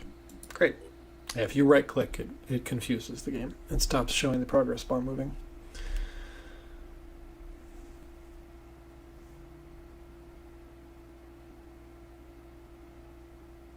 Oh, yeah, this tooltip actually is a nice reminder that the whole reason to... we got new personnel, 2 new assaults. Assaults are generally quite good, so I'm fine with that. You're always looking to improve your diplomatic relations with other factions because at certain thresholds you will get things like seeing all of their havens, which is excellent for travel because it gives you places to refuel your ship so that you can keep moving farther. Excuse me, and there later thresholds you will gain access to unique research, which is really the big reason why you want to have good relationship with these factions because there's tons of research, tons of technology you just cannot do on your own. Don't have the option. Awesome. We've got a bunch of people now. 6 people total. 2 of them are technically level 1, but 2 of them are technically level 1 and they're clones. Just about. And the rest of our soldiers leveled up, so that was a fantastic mission. Warcry. All enemies within 10 tiles have their action points reduced to 2 for the next turn is a great ability. Honestly is. It's one of those abilities that can very easily fly under the radar, but it's very strong. Really useful ability.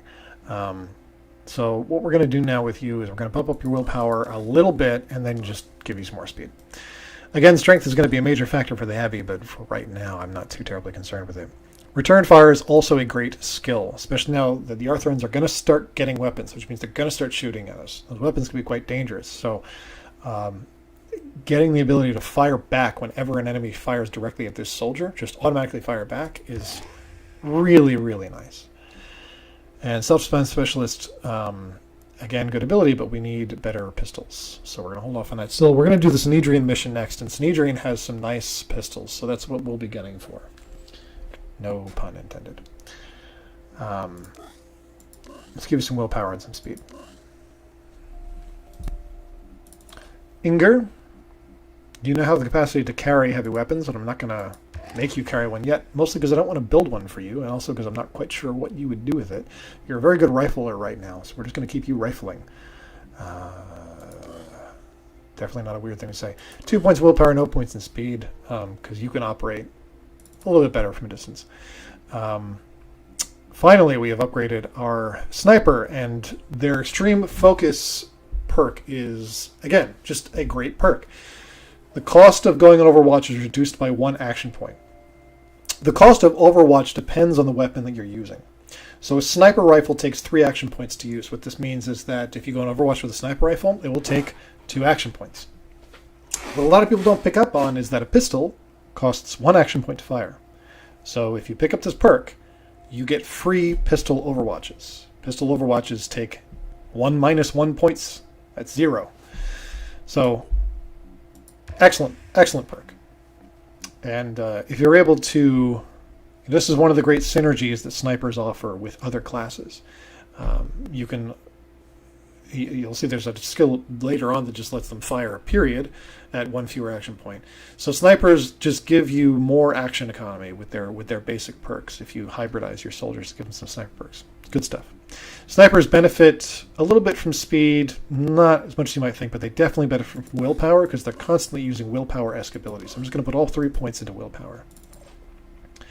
Our soldiers here... Oh, yeah. So, yeah, we can't even research the weapons that they use because apparently they're just too shitty. So what we want to do is build new rifles for these turkeys. Right now, their perception is a bonus. Their stealth is not... I doubt that they're any faster from this equipment. Actually, their legs give them +1 speed. But otherwise, the armor's kind of shitty. The rifle's absolute trash. Actually, 30 damage and 6-round burst may be pretty identical to the Ares. 30 damage and 6-round burst, but this also does 1 shred. So pretty similar, but not exactly identical. We'll build 2 Ares. That's going to kill us, I think, in terms of resources. We can't even build 2, actually. We can only build 1. Boo. But what we can do is hopefully scrap... Let's do this. Drop your weapons.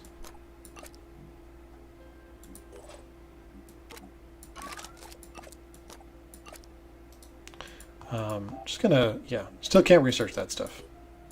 Very funny. Game's just like, no, it's bad. We will scrap the AT YARs, or the YAR 8. Oh my god. The YAT ARs. And their ammunition.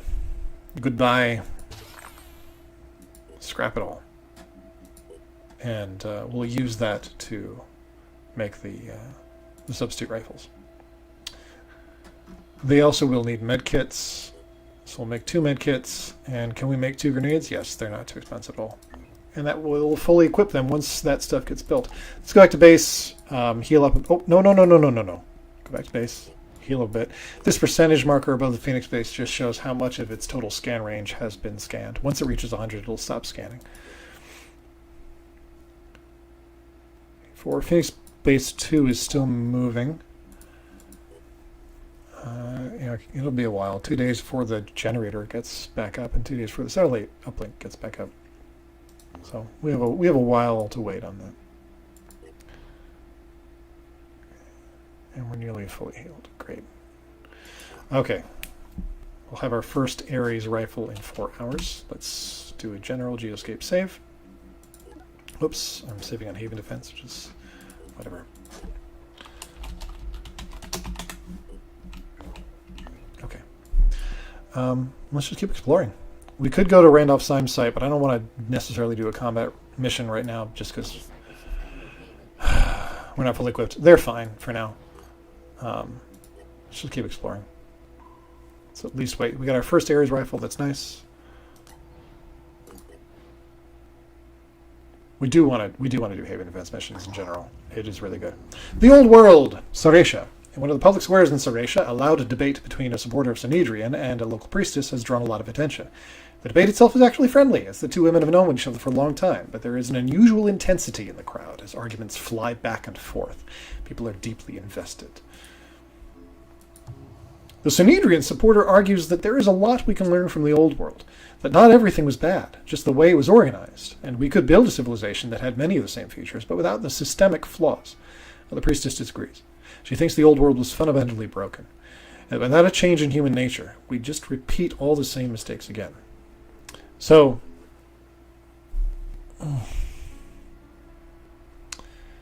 mean, I need to start making choices about who I'm allying with here.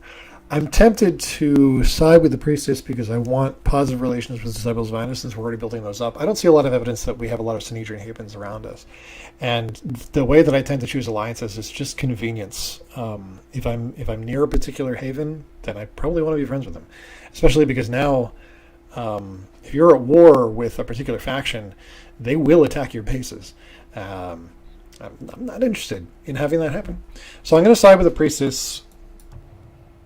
We lost some diplomatic relation with Sanhedrin, but we gained a little bit more with Disciples of Anu. And right now, that incremental gain with Anu, I think, is more interesting to us than a little bit of loss with Sanhedrin. We're greedy and violent, not because of our spiritual nature, but because of our bodies evolved to be this way. But we can change those bodies and allow ourselves to become better people. Super awesome. And we've actually hit the first diplomacy threshold for Disciples of Anu. So now we get a mission that will put us over that threshold. So at this point, we've hit either 24 or 25 diplomacy points. We will not be able to gain any more diplomacy points with Disciples of Anu until we do this mission. So, an apostle to the once-born, servant of the exalted, has passed by our base, leaving the following message. What is the nature of a human being? Can we change? Is it the fault in our souls, where it may never be reached, or is it in these broken bodies of ours? Perhaps the Phoenix Project can be a vessel of change. It's not up to this humble apostle to make such a decision, but I wish you well. May your actions please the keeper of the threshold. He will seek you out when you've shown your worth. Maybe I was wrong. Maybe we didn't get actually a mission from that. It's just a little indication that we're doing better. What is our diplomacy with Disciples of Anu? 17%, yes. So we're really not there. 8 hours until we manufacture the areas. We may just go in with one of our new soldiers and not the other, because we do want those resources, and they're going to kick out those aliens pretty fast. 200. I mean, we can't turn that down, right? Can't turn that down. There is personnel to recruit if we want. So a sniper with trooper and bombardier, an extra carry weight is not interesting. And an assault who has thief and sniperist is also genuinely not that interesting, especially so you can tell with these guys, they don't have any armor or equipment on them. So if you recruit directly from the recruitment pool, which was not something they had when the game first released, this is something they added in response to complaints about how difficult it was to get soldiers. If you recruit from this pool, it only costs you food, but the downside is that you don't have any equipment to give them unless you already have the equipment. Or are willing to make it, which is, again, not always cheap. So let's head in there.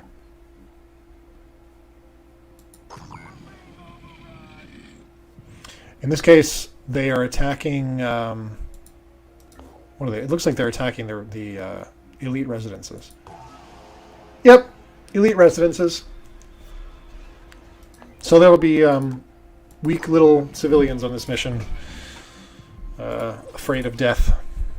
Like the weak always are. Alright. Whoops. What am I? Whoa. Wow. Whoa. Medkit and a grenade. We'll take Alfred on the mission. We will leave Antonio behind. I'm sorry, Antonio. Antonio has Reckless, which is a decent substitute. We may be able to make him have... shotguns. Right now, Nicholas is our prime shotgun candidate, even though he has to wait till he gets to level 6 before he can get shotgun proficiency, which is... Actually, he already has shotgun proficiency. Excuse me. The extra 20% damage boost with shotguns. Amping up damage with shotguns is very, very important because playing with shotguns is a very dangerous game. For reasons that are probably decently obvious. You are moving in at very close quarters, so you want that shot to really count, or you could be very screwed.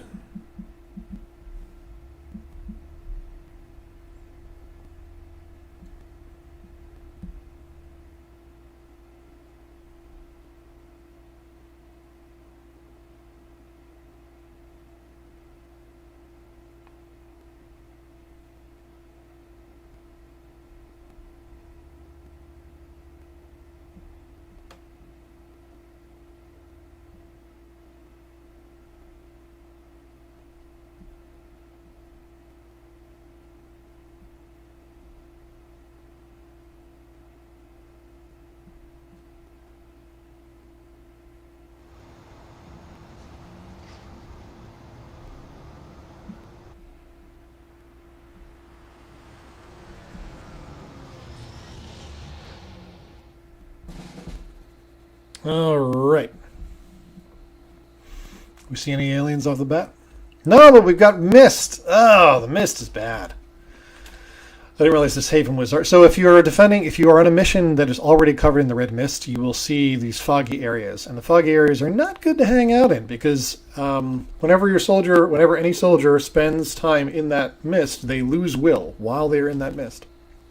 It's not good stuff, folks. It's bad. It's bad and we don't like it.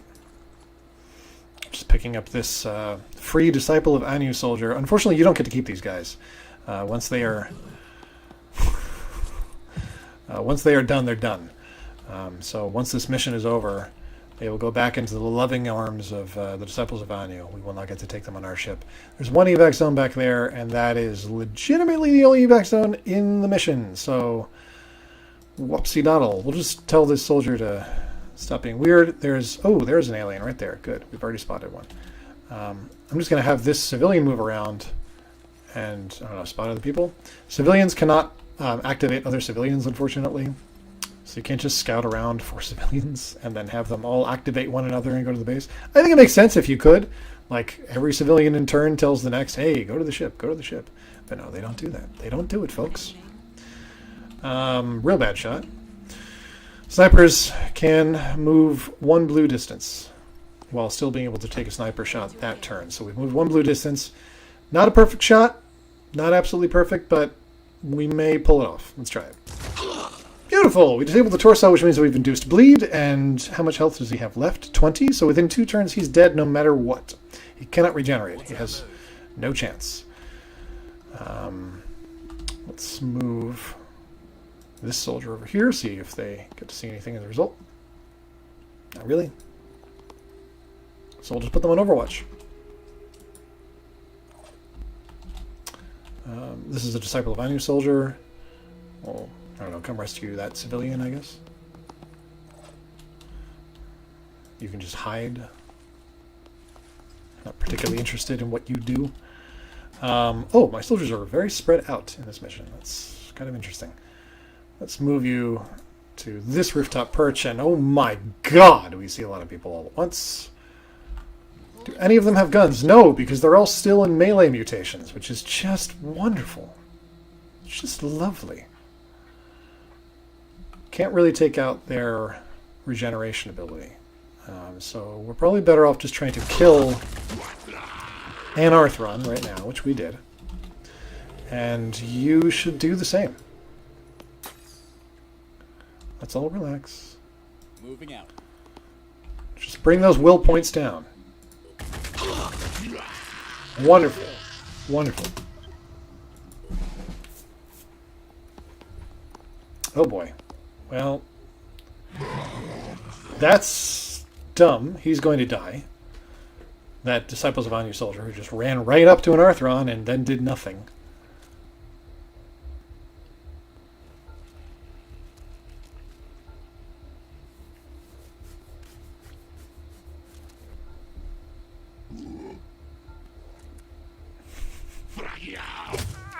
Oh, weird. How did this happen? Who could have known that you would die by doing nothing and exposing yourself?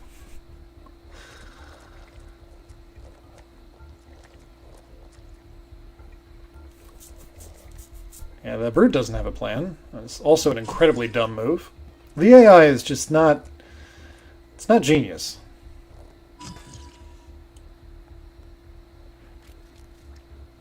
So, next question, is there a ladder they can climb? I think they have to take the stairs, essentially. If they're, oh, for fuck's sake. Well, they're going after civilians.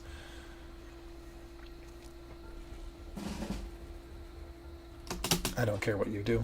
I don't care what you do. You...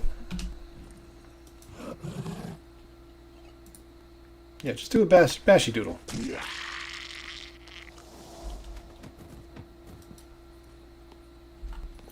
And then take that shot. I don't really give a shit.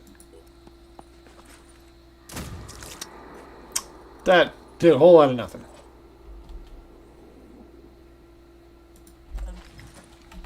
So what can you shoot? You can shoot the Strangler. You don't have a great shot on the Strangler. You can probably, I mean, we'll certainly neutralize this brute just by taking out his pincing arm.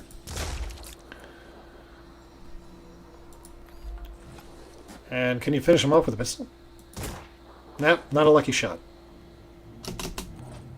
Alright. Keep things moving. A series of bad shots here. That was just for fun, really. Okay, and what are your opportune shots? So you apparently can see this shield bearer. If we don't move her, she'll have 2 shots. What about you? What can you see? You also have several shots, but we may be more interested in moving you. Question is, where? I'm trying to see what the access routes to this area... So, yeah, okay. There's a ladder right here. What I'm thinking is we can take a shot at this Arthron and then overwatch the ladder, because that ladder is how... That was a terrible shot. That ladder is how the enemy Arthron is going to approach. So we'll wait until they are within a bitter distance, because they do, again, they have to get right up close in order to hurt us. So we'll wait till they're like there, and then take an overwatch shot.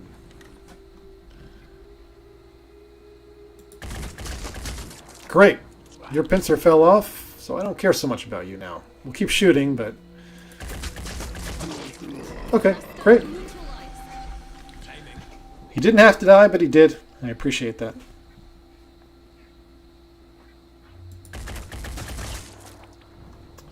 We're making it more likely now that when that other soldier takes his Overwatch shot, he'll actually be able to kill this Triton. Beautiful. Now, we disabled the Triton's head, but it's likely to get undisabled the very next turn because he does have a regenerative torso, which is capable of not just restoring health, but restoring function to any disabled limb or other body part.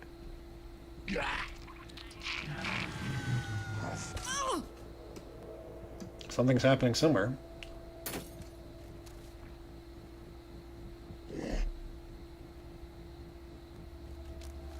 These Tritons don't quite know what to do with themselves, which I'm fine with.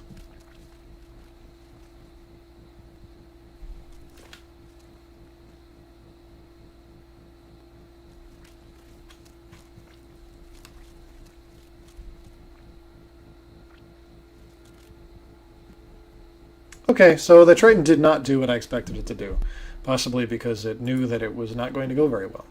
The AI is at least... I don't want to give any compliments to the AI, because it's pretty dumb.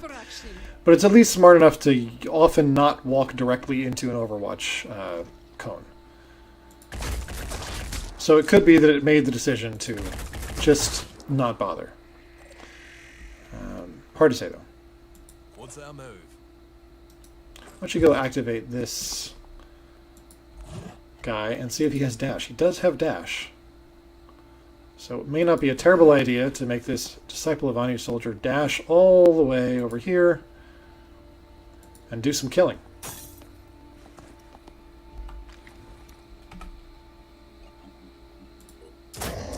Beautiful. Here. Where are the two Tritons that are alleged to still be here? Oh, there's one. Hoo boy, right there, huh? So our only hope of not having that Disciples of Anu guy die to that Triton, or get seriously injured by the Triton, is to take this Triton down and see if that brings the remaining Triton's will low enough. Now, just because a body part's disabled doesn't mean you can't keep shooting at it to remove base health. And right now, base health is all we need to kill this Triton. So keep shooting at the disabled limb. How much health has he got? 5 hit points. So he's actually dead. He does have 10 regen, but the 10 bleed kicks in before the regen kicks in. So he is dead. He just doesn't know it. And do we want to have you jump? Why not? At least get you closer to the action. That one Triton in the little cubby room is probably the only one that's left. I'm worried the civilians are going to die next turn, which is, frustrating.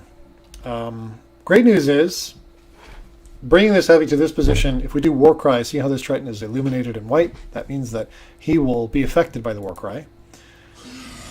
There you go. And now he only has 2 action points next turn, which is really nice. And Alfred, you just keep moving forward. Moving fast.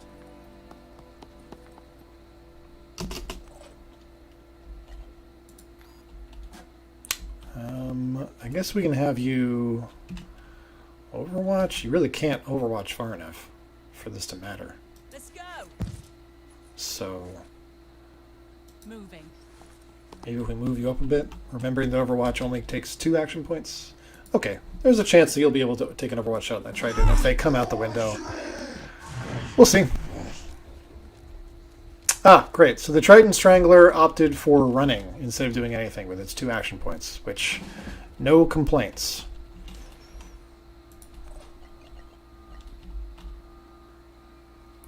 Unfortunately, Alfred can't do Dink.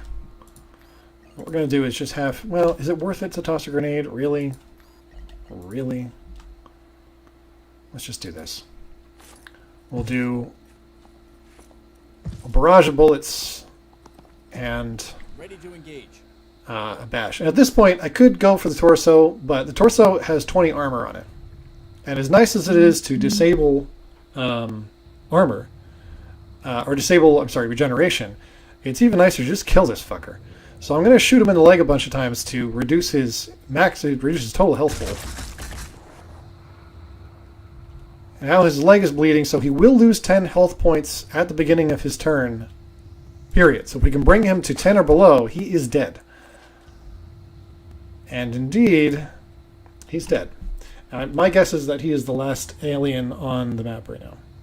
So, overall, this mission went pretty well. Give me a second, I'm getting a text.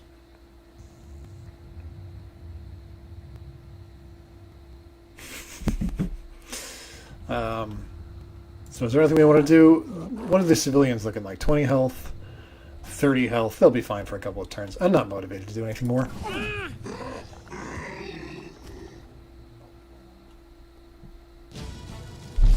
What a lovely time. Great. Nobody leveled up, but everyone got a little bit of experience, and we got a bunch of resources. So, good mission.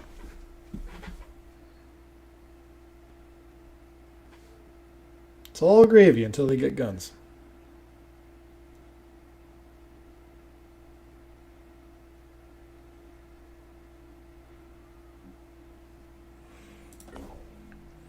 Ah, we found the site of their nest, so we can go on our first Pandoran nest mission. And honestly, it is a good idea to do so as soon as it's feasible. So we're going to go back to base. We're going to heal up a bit. We just got our second rifle, and we're going to invade that nest. Oh, baby, a triple. We just got a shotgun, too. And the Triton autopsy is also complete, for whatever that's worth. Early versions of this mutation were identified on video streams in 2027 and seen in greater numbers during the second mist of 2040. The current specimens have evolved to the extent that they are intelligent enough to use human equipment. In addition to human-like arms, they have secondary appendages with varied and specialized functions, as we've seen, the bloodsucker appendages. Other body parts also reveal extraordinary variations and adaptations. We're seeing increasing numbers of these creatures, often deployed alongside Arthrons. Given their more land-based adaptation, we can infer that they are being gestated in land-based structures within the bounds of the new mist outbreak. There are 12% myctophids, I don't know what that is, 8% other deep-sea fish, 22% human, and 58% unknown. There's sufficient intelligence to use a variety of human weapons in sniper or assault roles. They're stealthy, good night vision and perception, dexterous enough to use rifles, hands, blah, blah, blah, paralyzing, piercing, defensive mutations, mist emission, which we have not seen yet, chameleon-like evasion, which I fucking hate, we haven't seen that yet, rapid regeneration, which is what we've seen so far. The agile variant has a high jump capability, which, again, we haven't seen that yet. That's very irritating, because it totally obviates the strategy of, guard ladders. And the Triton's thick skin provides less protection than the Arthron's chitin plating. It's theoretically true, yes. So you might have noticed that the extent of the radar here is now illuminated in red. This radar circle is illuminated in red, and that's because the radar has detected a Pandoran nest. So it will remain red for as long as that Pandoran nest is operational, for lack of a better term. So let's suit up. And Antonio, you're set. Alfred, Zambrano, you're set. It'd be nice to get them some better armor at some point, but for now I don't need to worry about it. These two look exactly the same. I don't know if you actually can customize this type of... Oh, you can. How about that? So let's give this some customization. You'll be all greens and yellows, Alfred. And Antonio, you're going to be all white and... White and black? White and neon green?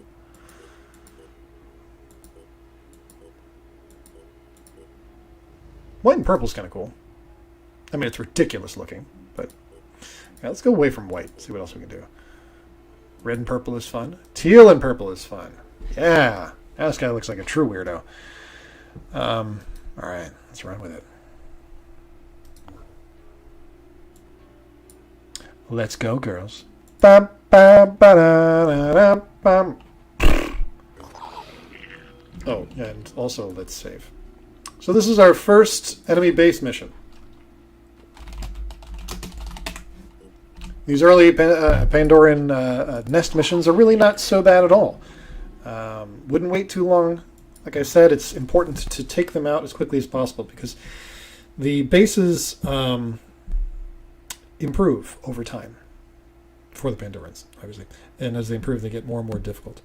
So there is a big difference between attacking an alien nest, which is what we're doing now, and attacking a Pandoran layer, which is the next level up for it, and it is a way harder mission.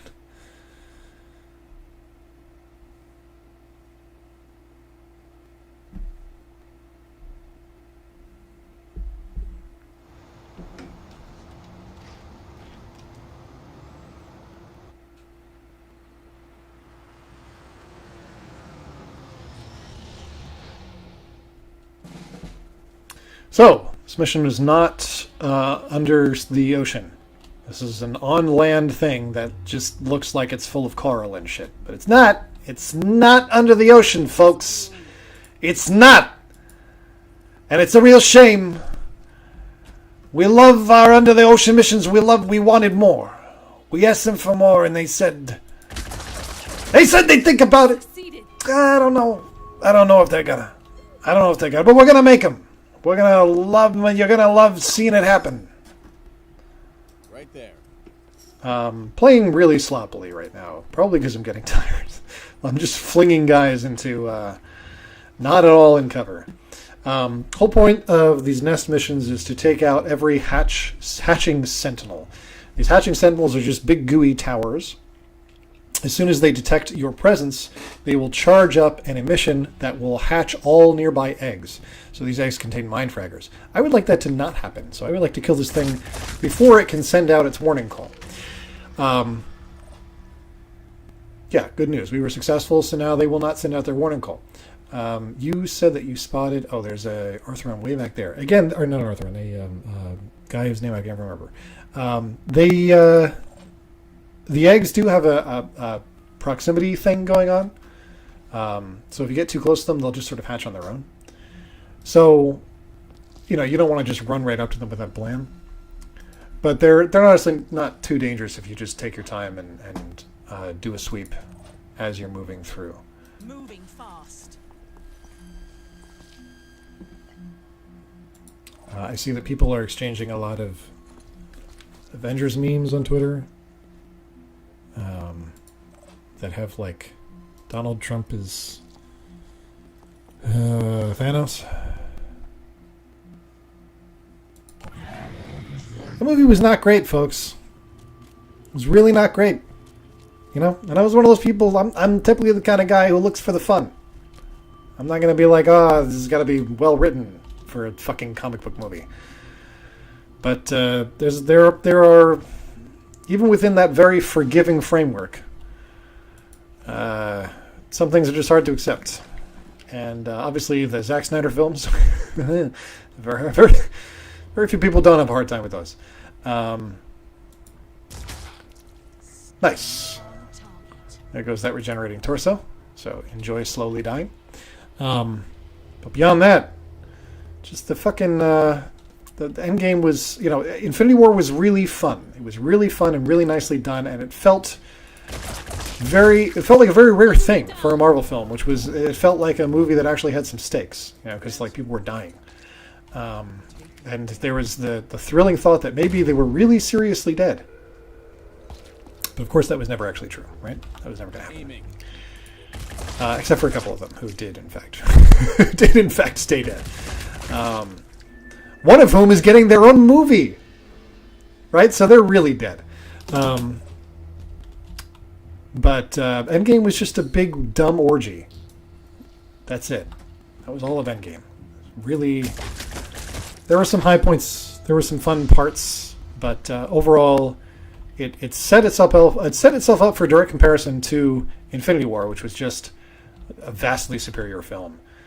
Despite being made by all the same people in like the same year. Just not as good. Just not as good, folks.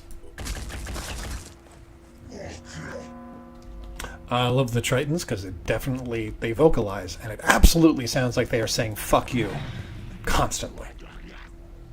I don't know what the Earthrons are saying, blah, blah, blah. But the Tritons know English. They know the good English. Okay, taking a long way around. I respect it. I don't respect it at all. It makes no sense. Okay, newbie. You are one of our newbies, right? Yeah, with a football helmet. Love that football helmet. Love the detail. I mean, it's not, all games look gorgeous these days, and this, by comparison, looks like a product of a small studio. But I don't know. I'm old folks now. I think this looks good. Not across the board. I don't think the art design is. It's the art design in this game generally screams game design interference, because when you look at the concept art, especially that was attached to the Kickstarter for this game, it is way creepier, way more evocative, way more creative and cool and fun. And fun is probably not a right word for this, because it was like, it's body horror. It was disgusting and all distended torsos and like false heads and shit. Let's roll. But the game itself is like big colorful fish man, big colorful crab man. All of your soldiers have like big colorful guns, and all of the environments looks like vaguely fucking Warcraft, World of Warcraft aesthetics. Everything is too bulbous for no reason. And the common justification for that is, well, players have to be able to distinguish objects in the game view very, very rapidly and very, very easily, or else they'll get frustrated. Everything will turn out looking muddy. And you know what? I don't know. I can't make an intelligent comment here. I'm not a game designer. But I really fucking want the game to look like it looked like in the concept art. Let's go. Because that looked radical as shit. And if it's going to look muddier, my temptation is to say, and maybe I'm an idiot, maybe I'm saying something incredibly stupid here, but my temptation is to say, I'd rather have it look a little muddy and a little more interesting than another fucking World of Warcraft looking thing. I'm already annoyed that Firaxis can't land on an art style to save their goddamn lives. Like XCOM 2 aesthetically is just a fucking clown show. But that's the state of things, folks. Do not question convention. Attack successful. Not if you are a big studio with a lot of money on the line. All right, I'm vaguely annoyed right now. Because I'm playing really sloppily, again, because I'm just taking shots. That was a miss. Do you have any action points left? Oh, you do. Why don't we give you the kill, since you're a noob. Build up some of those precious skill points. Get some damage in like our sniper couldn't.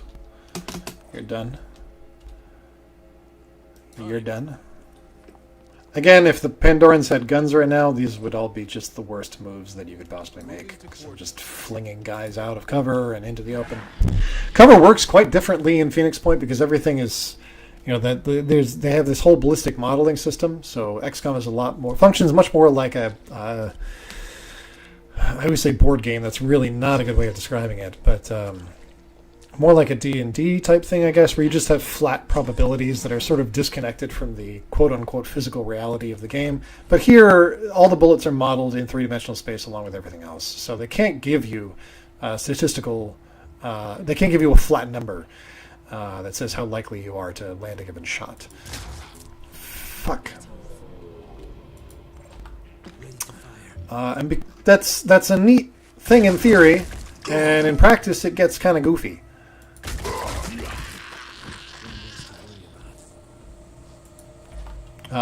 Because ideally, if you want to have a system like that, you want it to be absolutely faithful. And the problem with that is that the 3D modeled worlds themselves are not absolutely faithful. They're full of jank. They have been for as long as 3D worlds have existed in games. And it's gotten better in a lot of respects. They've made a lot of strides there. But again, you still have this indie studio trying to create that absolutely positively faithful three-dimensional worlds with their limited resources in the Unity engine, which is that's not what the Unity engine is trying to do or trying to enable. So there's just plenty of jank, and that jank can get really, really fucking frustrating because as unrealistic and ridiculous as you may think that it... Can you hit anything, my dude? Jesus Christ. As unrealistic and as frustrating as that Firaxis model of flat percentages may feel when you are, say, right next to an enemy and still have only a 75% chance to hit or whatever, which, by the way, if you're right next to somebody trying to shoot them with an assault rifle, it may not be as easy as you. They're not literally just standing there waiting for you to shoot them, realistically speaking. Anyway. But one of the advantages of that model is that it obviates a lot of the jank that is introduced by less than perfectly faithful modeling of these 3D environments. So it doesn't, I can kind of imagine Firaxis Studios actually trying this, because that basic ballistic modeling system was present in the 1994 XCOM. Your bullets that your soldiers shot would occasionally hit, farmyard fences or whatever. So since Jake, Solomon, the lead designer behind XCOM, since he has been relatively open about the fact that when they were first trying to make XCOM 2012, they were essentially attempting to replicate the original game and then iterate from there, I have to imagine that they tried this ballistic modeling system to start and then found that it was just too fucking frustrating. If you have laterally complex environments, and there's got to be a better way to say that was not fantastic phrasing.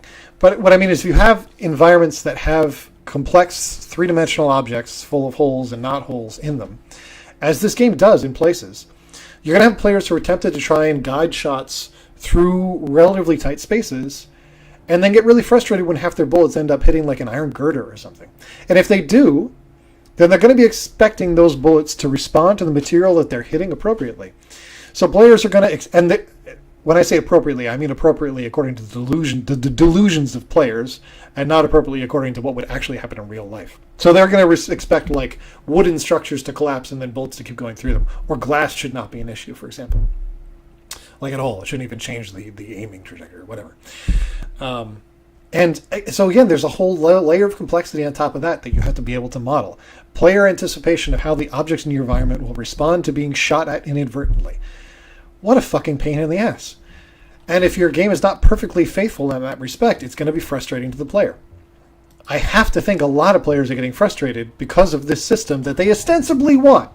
The Firaxis system of basic percentages is so stupid. Well, no, it's really not. It's really not. It really makes a lot of sense. It really cuts down on a lot of unnecessary complications. Now, saying that, I don't hate this system. Like, it's got its own fun. It has its own advantages and unique ways of gaming the game, which can be quite satisfying. But in general, it's a very, very weird pitch and a very weird hole to throw your game into, because once you decide that you're going to do this, a ballistic modeling system, so much of the game has got to work around that. And I kind of agree with Beagle here. I feel like his frustration was really just that he couldn't play the game as perfectly as he wanted to, and that it moved too slowly. Fair. I don't play that perfectly, or I don't want to play that perfectly, so that doesn't bother me as much. But just from a general game design perspective, all the consequences that grow naturally out of this root decision to make a ballistic modeling system be the core of how the game plays is it's crazy. It has an effect on absolutely everything. Talking about the game while I finish the relatively boring nest mission. Relatively uneventful, I should say.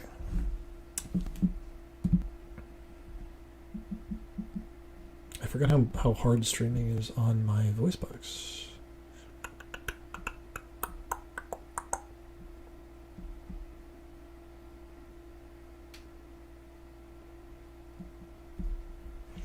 The Pandora nest has been neutralized. So unfortunately, you don't get resources for doing this. You pretty much just get diplomacy bonuses with all of the havens. There's not a single faction, despite what you might think about Disciples of Anu, there's not a single faction that does not like it when you take the fight to the Pandorans. Blessed are those who seek transformation. But to seek alone is not enough. Neither is to speak. For these were the ways of the false gods of old, who drowned in the flood that Anu commanded. To be initiated further into the sacred teachings of the Exalted, you must show that you will act on behalf of humanity. Not merely the humanity that was, but the humanity that will be.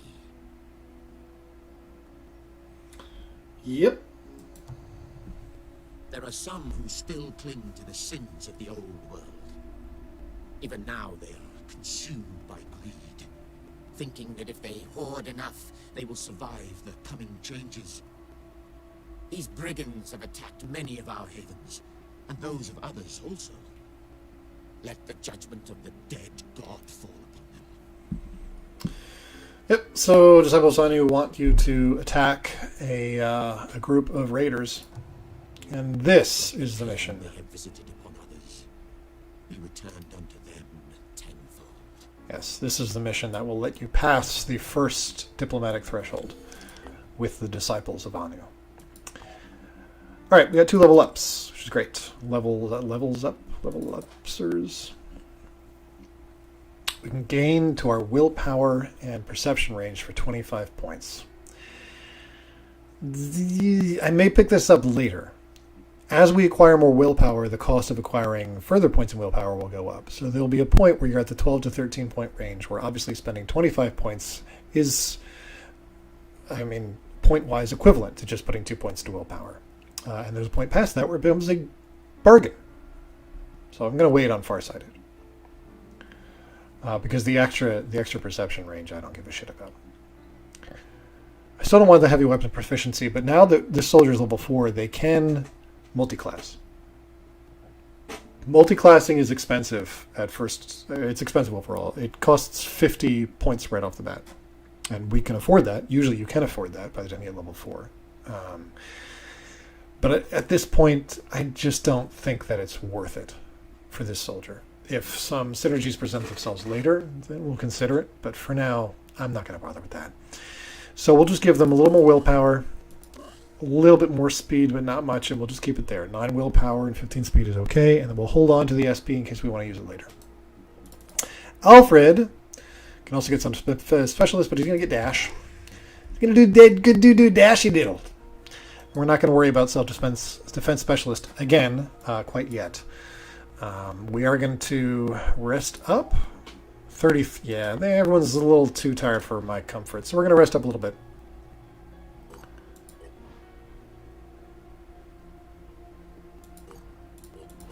All right. Repair complete. We'll save.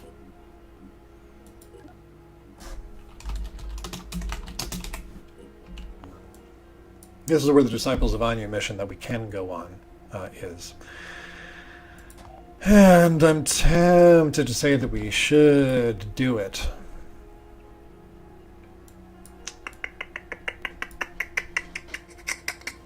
I'm going to use the bathroom and then I'll decide.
Okay.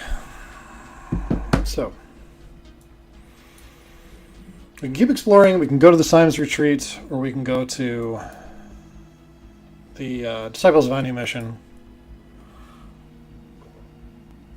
There's no point in getting more soldiers right now because we can only fit 6 soldiers onto the Manticore. So the next step, if we wanted to up our exploration game, would be to get another vessel. We can build a Manticore for 1,200 material and 150 tech, and it takes 10 days to build. Or we could steal a ship.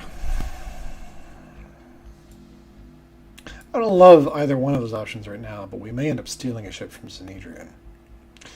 Rise like lions after a good nap. Cute. So, I think actually what we may do is do the Sanhedrin diplomatic mission, and then the New Jericho diplomatic mission.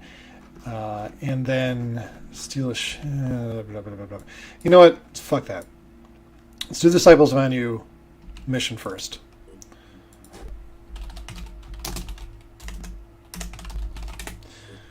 So that we can continue to gain influence with the Disciples of Anu. I hate being limited on that.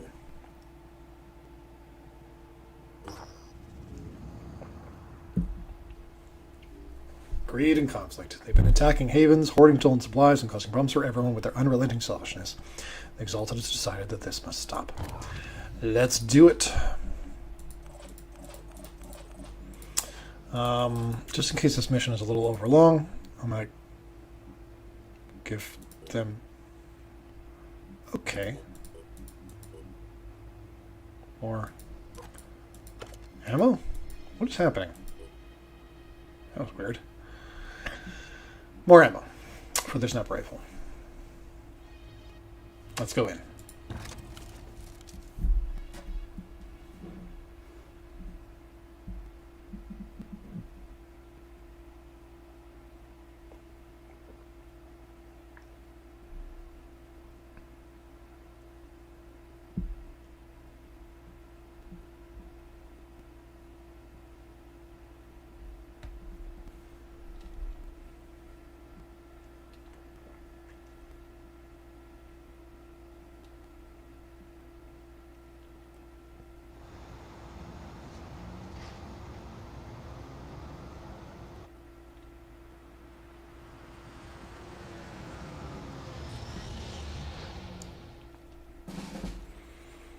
All right,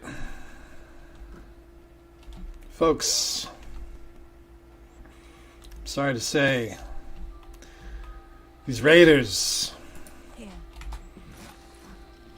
they're not good people.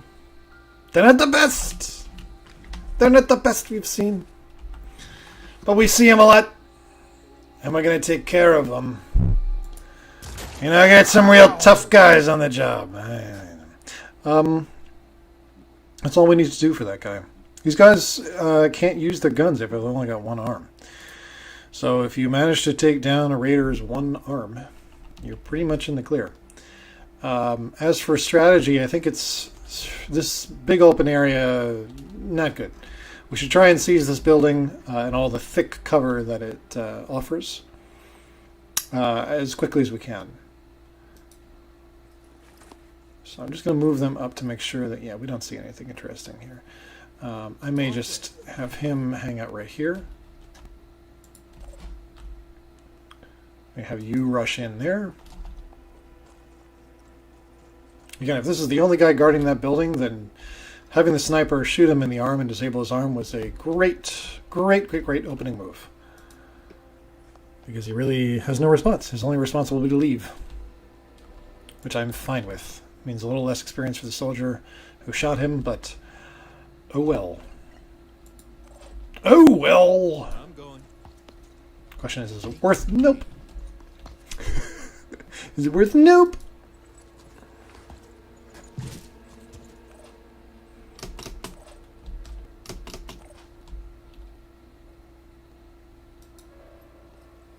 Alright. See how this turns out. I'm worried about a wave of enemy soldiers suddenly appearing within perception range and punishing my units with bullets and death. But we'll see what happens.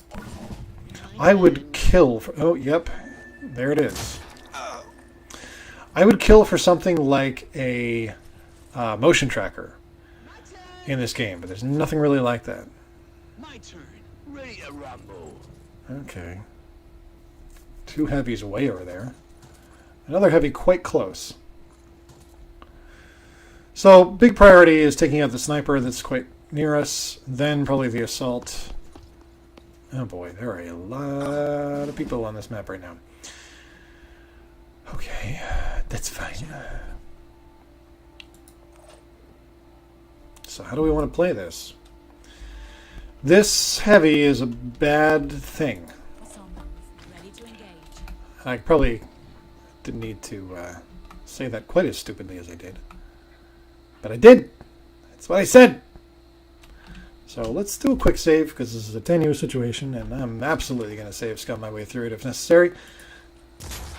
Oh, just beautiful. I love the sniper, man. They're doing a wonderful job. Let's put you back in cover, make you a harder target. And, folks, that soldier is done. They're done! They're not going to do anything. They're not going to do anything, folks. Nothing is going to happen with them. Grenade is a great option here because it will shred some of the ridiculous armor that these heavies can have. They're very difficult to kill just because they have a ton of fucking armor. Fucking armor, man. Should you heal yourself, doctor? And then you got nothing to shoot. So let's just try tossing another needy doodle. Excellent. More loss of armor. Love to see it. And now, see how now that he's lost all of his pathetic armor, the soldier is much easier to just flat out kill. What are your shots on the other guys here? Not too bad. Okay, he's dead. I know it doesn't seem like it, but he's dead. I would love you to take some shots on this sniper now.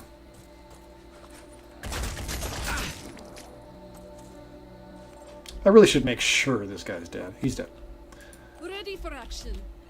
Alright, now I'm going to move over this way. Gotta keep on pushing. See if I can take down this sniper. Very nice. And now just have you move into better cover so you're not getting shot at.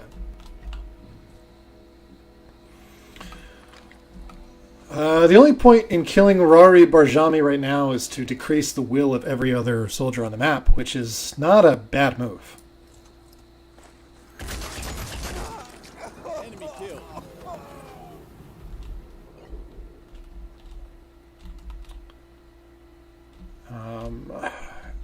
Really need to Target.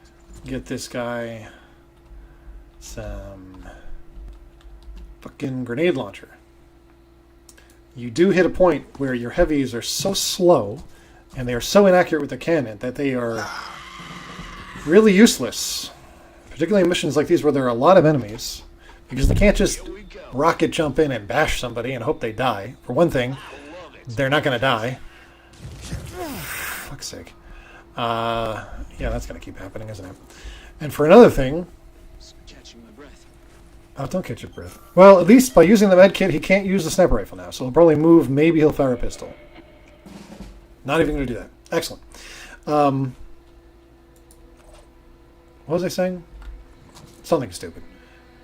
This guy's literally just... He's not even moving. I mean, do we want to just move in and bash him? Let's try shooting him.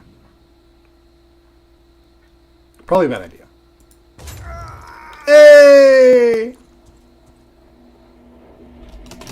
Nice hit. Always satisfying to hit with the cannon. It really is. Yeah, alright. Let's do some damage. Beautiful.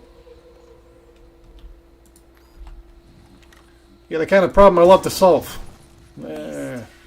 Alright, see, and the will thing is going well enough that we actually already have one guy panicked. So, if we can take down this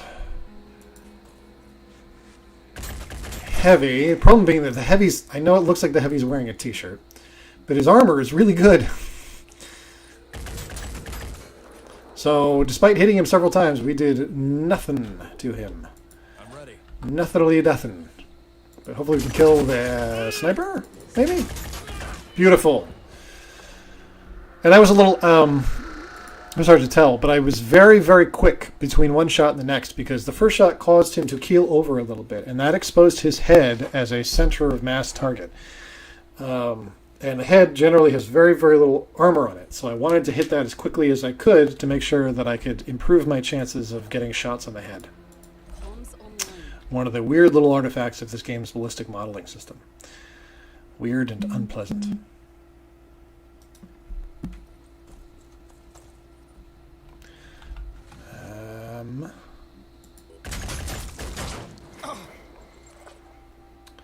Yep, that's just how that's going to be. I don't know, Antonio, you think you can make good shots? Let's try making it work from here, huh? Come on, Antonio! You can't even hit the target I want you to hit. Antonio, you're useless. You're useless, Antonio!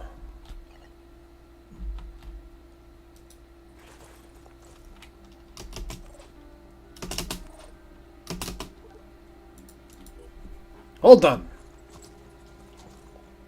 Taking a quick break. Alright, they panicked, which is great. Take this. That was beautiful. Tons of bullets, all missed. Their bullets missed, I should clarify. My bullets did excellently. Superbly, even. Ready to engage. The kind of bullets you write about. Write poetry. Aiming. This is a good shot. This is likely to hit. So let's take it. Excellent! They're so much more likely to panic now. Because their will is already compromised from the deaths of their fellow soldiers.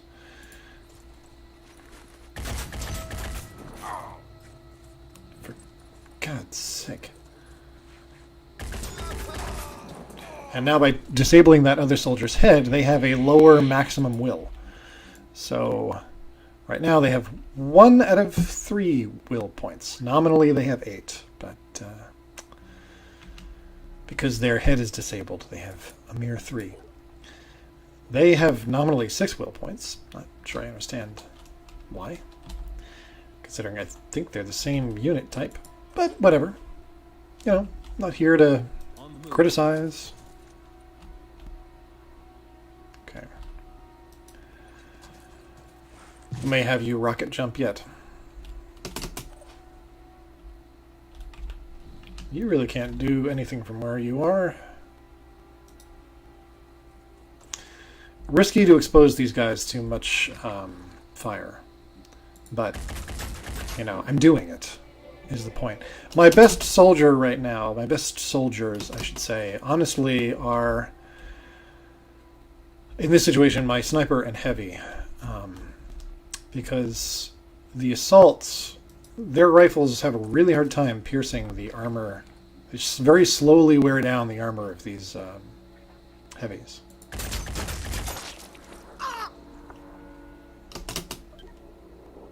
Wait, what do you... Oh, I just told you to do nothing for no reason. Let's have you do something instead. Ready to engage. Ready to engage! But every bullet they fire, as long as it hits, does shred 1 armor. So it can be quite useful still. Okay. See how they respond. Unfortunately, he's not panicking. He's on Overwatch, I don't really care. He's going to heal himself, which means that he can throw a grenade, but he can't... and now he can't throw a grenade. Beautiful. I was going to say he can throw a grenade, but he can't tune a fish. No, that's not right. Throw a grenade, but can't fire his minigun. Zooming in. How much ammunition we got left for this? 12 out of 36. Okay, so we can fire 2 more times. Beautiful. And you'll probably kill him now. Very, very nice. Very, very nice. Are you panicking? You are panicking. Let's see if we can move our heavy in. Where's our heavy? Where's our heavy? Here. Heavy. Rocket yump. Let's get this done. So if we can get our heavy close, then we have a good opportunity to make a really high impact shot. And just rip that armor up. I'm going. In fact, everybody move up. Really no reason to not have people move up. Except to be able to better take a sniper shot. Which, folks, I didn't think about it. Preparing to fire. Not great. Take a shot. Yep. Blocked.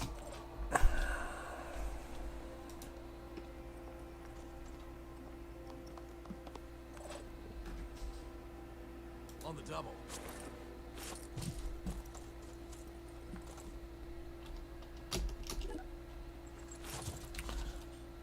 All right. Well, not a situation that I love. I'm not in love with this situation. But we can do a war cry, and that will make this guy unable to use his minigun at least, which is its own kind of funny. And then we can move up a little bit, and hopefully Advancing. give him the old bashy washy. Not gonna. Look at how much damage it's gonna do. Look at how much damage this is gonna do. Motherfuckers are firing at this guy with assault rifles. It's just bullets are just bouncing off of his chest. Our heavy moves in with a cannon and just whacks him in the face with it.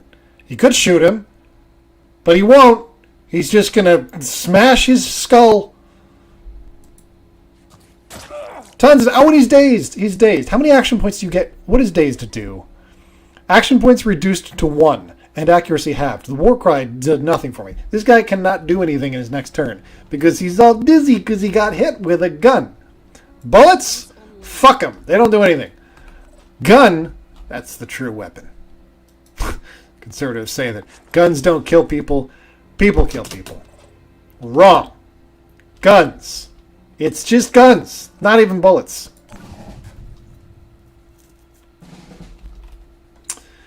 How we doing, Nicolaus? Let's get somebody in who needs, get Antonio in here. Needs a kill, He needs a little... Antonio, we can't give you this kill because you can't do damage. You have yet to learn that the way you make a kill is by do bonk. You do bonk, then they die.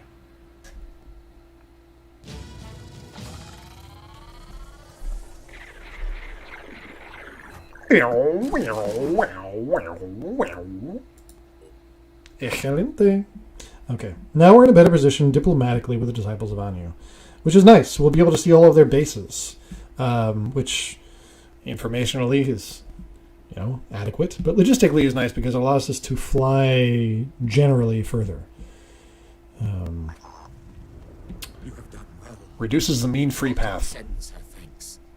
And the Synod of Yearning will speak the names of your operatives at morning prayer. Oh, Do not nice. feel ashamed of having killed your fellow humans, although you may pity them, for in clinging to the old, they doom the future. Yeah. The traditions of old generations weigh like nightmares on the minds of the Disciples of Anu. Shall judge you when the time is right. Great. So +5 attitude, bunch of tech materials and food is great, and now we get to see all of their goofy havens all over the map. They are now supportive of the Phoenix Project. Failure to defend a haven will lose support. So weirdly, it gets harder now to maintain good relations, or not hard to maintain good relations, but harder to gain good relations with the Disciples of Anu, because quite frankly, their havens are going to get attacked. And they're often going to be attacked in a way where it's just not feasible for us to sweep in and defend, because we're trying to accomplish something else, or because they're just too far away. We're not going to reach them in time. But that's just how it goes. All of these little question marks means that we have not... These mean that we have not visited those havens. They may have interesting... they may have nothing, or they may have little, stories of interest or opportunities to get little rewards or whatever. But we're busier than that. I don't have time for that shit. I'm going to go back to Phoenix Point. We're going to rest. And we're also going to upgrade our personnel. Quick aim. Love this skill. This is another skill that used to be so fucking broken. 3 will points is not super cheap, but reducing the cost of your shot with your proficient weapon is very much worth it, because the sniper rifle takes 3 action points to shoot. If you do 2 quick aims, that's 6 will points total in a turn. You can fire your sniper rifle twice in that turn. Quite good. There are also other uses for this skill, but that is really the biggie one. So now we want to definitely give you some will points. Almost all of your points going to will, and maybe 1 point in speed. Good work, Lou. You'll make sergeant for this. Antonio, you level up. My man. Very glittery, dude. Okay. Fuck. Times are changing. We have got our first alien with a gun. Species classification A gamma. Okay. He's still pretty weak. He has like no armor or anything. He is a smaller target. A little bit harder to hit slightly because he's so thin and gangly. But obviously one of his arms isn't even being used. The other arm that has the Gatling gun, this does not change much over the course of the game. This gun will get stronger, but it doesn't look much different, which is really frustrating. Not to be fucked with. Honestly, the gun, even at the end of the game, the gun can just kill a soldier outright under the right circumstances in like one fell swoop. So, sort of things get hairier. A new Triton type, and it looks quite different, doesn't it? Its head now gives it a different ability. So for one thing, it doesn't have the regenerative torso. This is a chameleon torso, meaning if the Triton takes damage, it will vanish. It will literally become invisible and run to a different spot. And on its next turn, when it shoots at you, it will remain invisible.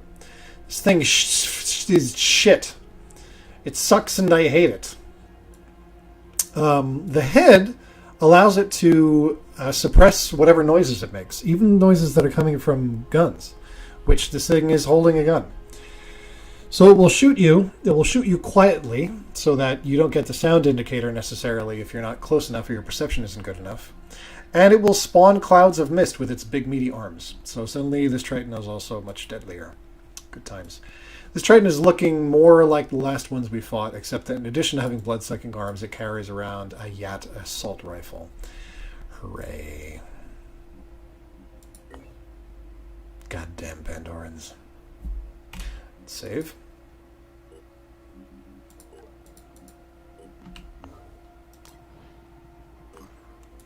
And world map sure looks a lot busier with all of these fucking Disciple of Anu havens on it. We're heading back. We're going to do the special missions for New Jericho and St. Adrian, because it's important to get diplomacy going with them as well. Okay. Save again. Just always gotta save.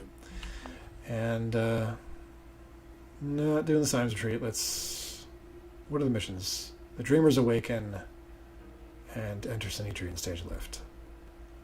I don't understand that title. Let's do the Dreamers Awaken first. Get New Jericho online. Stop the group of rampaging soldiers.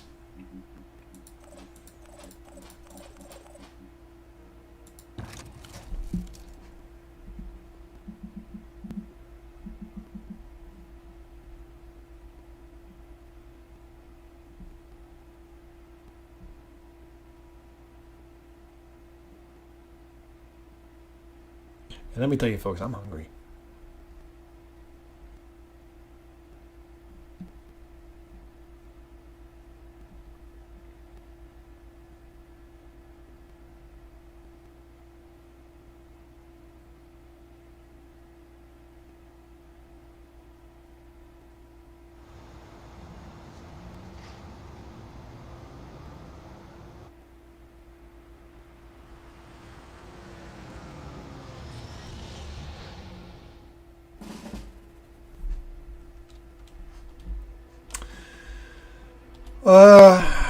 So special missions like these are not, they don't work with procedurally generated maps. There are some things that change from run to run, but in general they play out pretty similarly every single time. So we're just going to be in New Jericho territory here. It always looks like these concrete buildings and shit. And we're just going to set up our soldiers for overwatches and get ready to kill some dudes. Let's go.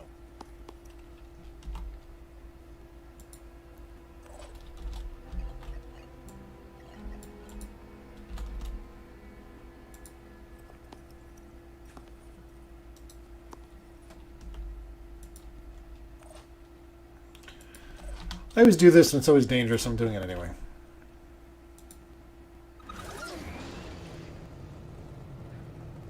Sending Samuel Womprat Gooby Goob. Yeah, that's not my favorite thing. So what he's going to do is he's going to do a war cry. Bring everybody in range down to 2 action points. And that way, probably what this soldier will do is unlikely, although it is possible, that this soldier will just turn and fire at my guy. It is unlikely that he will do that. He will probably move a little bit. And in moving a little bit, he will make it impossible for him to shoot his rifle on his turn. So our heavy probably is safe. Probably. On the double. We'll see how things pan out. And in the meantime, we can start skirting the entrance edge of the yard.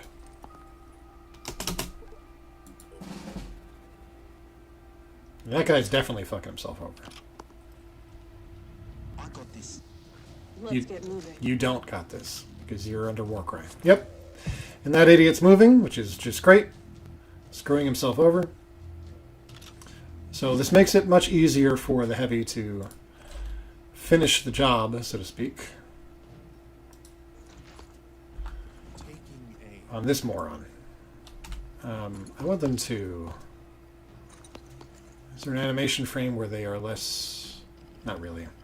Well, hopefully we don't hit their gun. Doesn't matter. They're just dead. There's no ladder here. So now if a New Jericho soldier wants to come up and attack my heavy, they have to move all the way to this staircase, all the way up here. They're just not going to get a ton of opportunities to do that.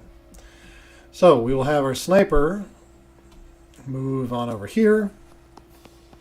Get a little bit of a view on this window. Probably a stupid idea. Meanwhile, everyone else is just going to keep watching this door. So if anybody comes through it, they'll be unhappily surprised. And we are going to just espy these people. Taking some pot shots probably is not worth it. So we're going to hold off. I'm gonna do this. Are you? Are you going to do it? All you did was just move around like an idiot. Oh shit! That guy was on the roof. He is definitely going to shoot my heavy. That's okay. As long as my heavy doesn't die, and he didn't. God bless that armor. That guy's also dead next turn. So it's funny what kind of men we turn into in situations like this.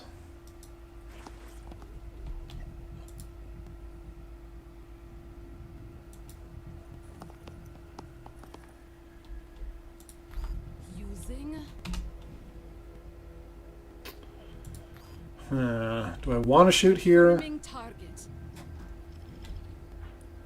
Is it a good idea?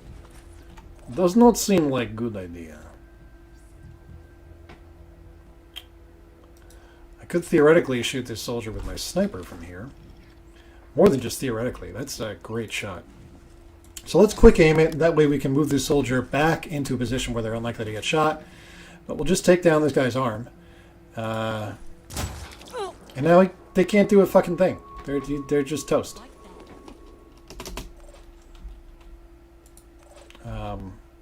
Here. We can have No time to lose. Dinchley Pinker, or whatever the fuck his name is, do some more damage. Yep, they're having a bad day. What's our plan? I think you can finish the job. That was a kill. And in addition to finishing the job, we can keep them on Overwatch. Put you in Overwatch too. A little dangerous, because you really are just out in the open. But everyone else is just setting that trap. Except for you. And you are going to set the trap of murder. Goodbye, Zach. Hostile down.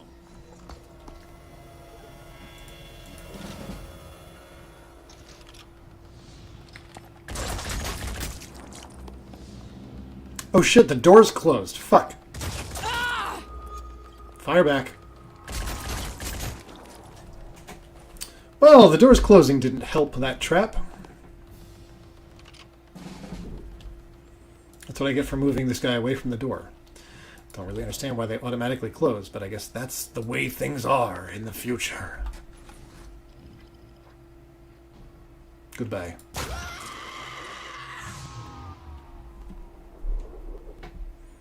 So you can see why that would have been hairier with only 4 soldiers at only level 1.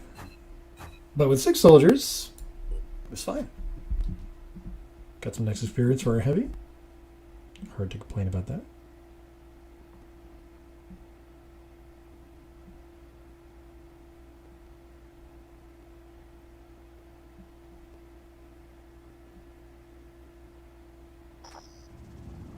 I had always assumed the Phoenix Project would return one day, even after Symes disappeared. It seems to be the defining pattern of your history. Fall, then rise again. I wonder if this points to an underlying weakness or an underlying strength. I suppose time will have to tell. Time and the choices you make. After all, you are not necessarily defined by what has come before.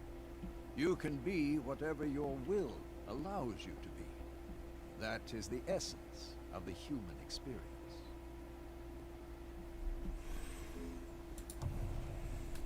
That is why I did not intervene. We could have stopped those soldiers ourselves easily enough. But I needed you to see, to understand that far more is at stake here than just our ecosystem or our genetic purity. We are being robbed of what makes us human, our will. I fear neither the utopians at Sanhedrin nor those Anu fanatics really understand that. If you can recognize the real nature of the threat, perhaps we can work together on stopping it. Charismatic leader. 350 materials is definitely nothing to turn your nose up at. And the way that we're doing 36, everyone's doing pretty well. I think we could just move right on to the Sanhedrin mission without too much difficulty. 20% bonus accuracy, minus 10% damage dealt does not thrill me. Does not fill my heart with joy. But the nice thing, or the funny thing about this, is that if you look at Cautious, Cautious as a perk gives you 20% bonus accuracy and minus 10% damage. Reckless gives you 20% bonus damage and minus 20% accuracy.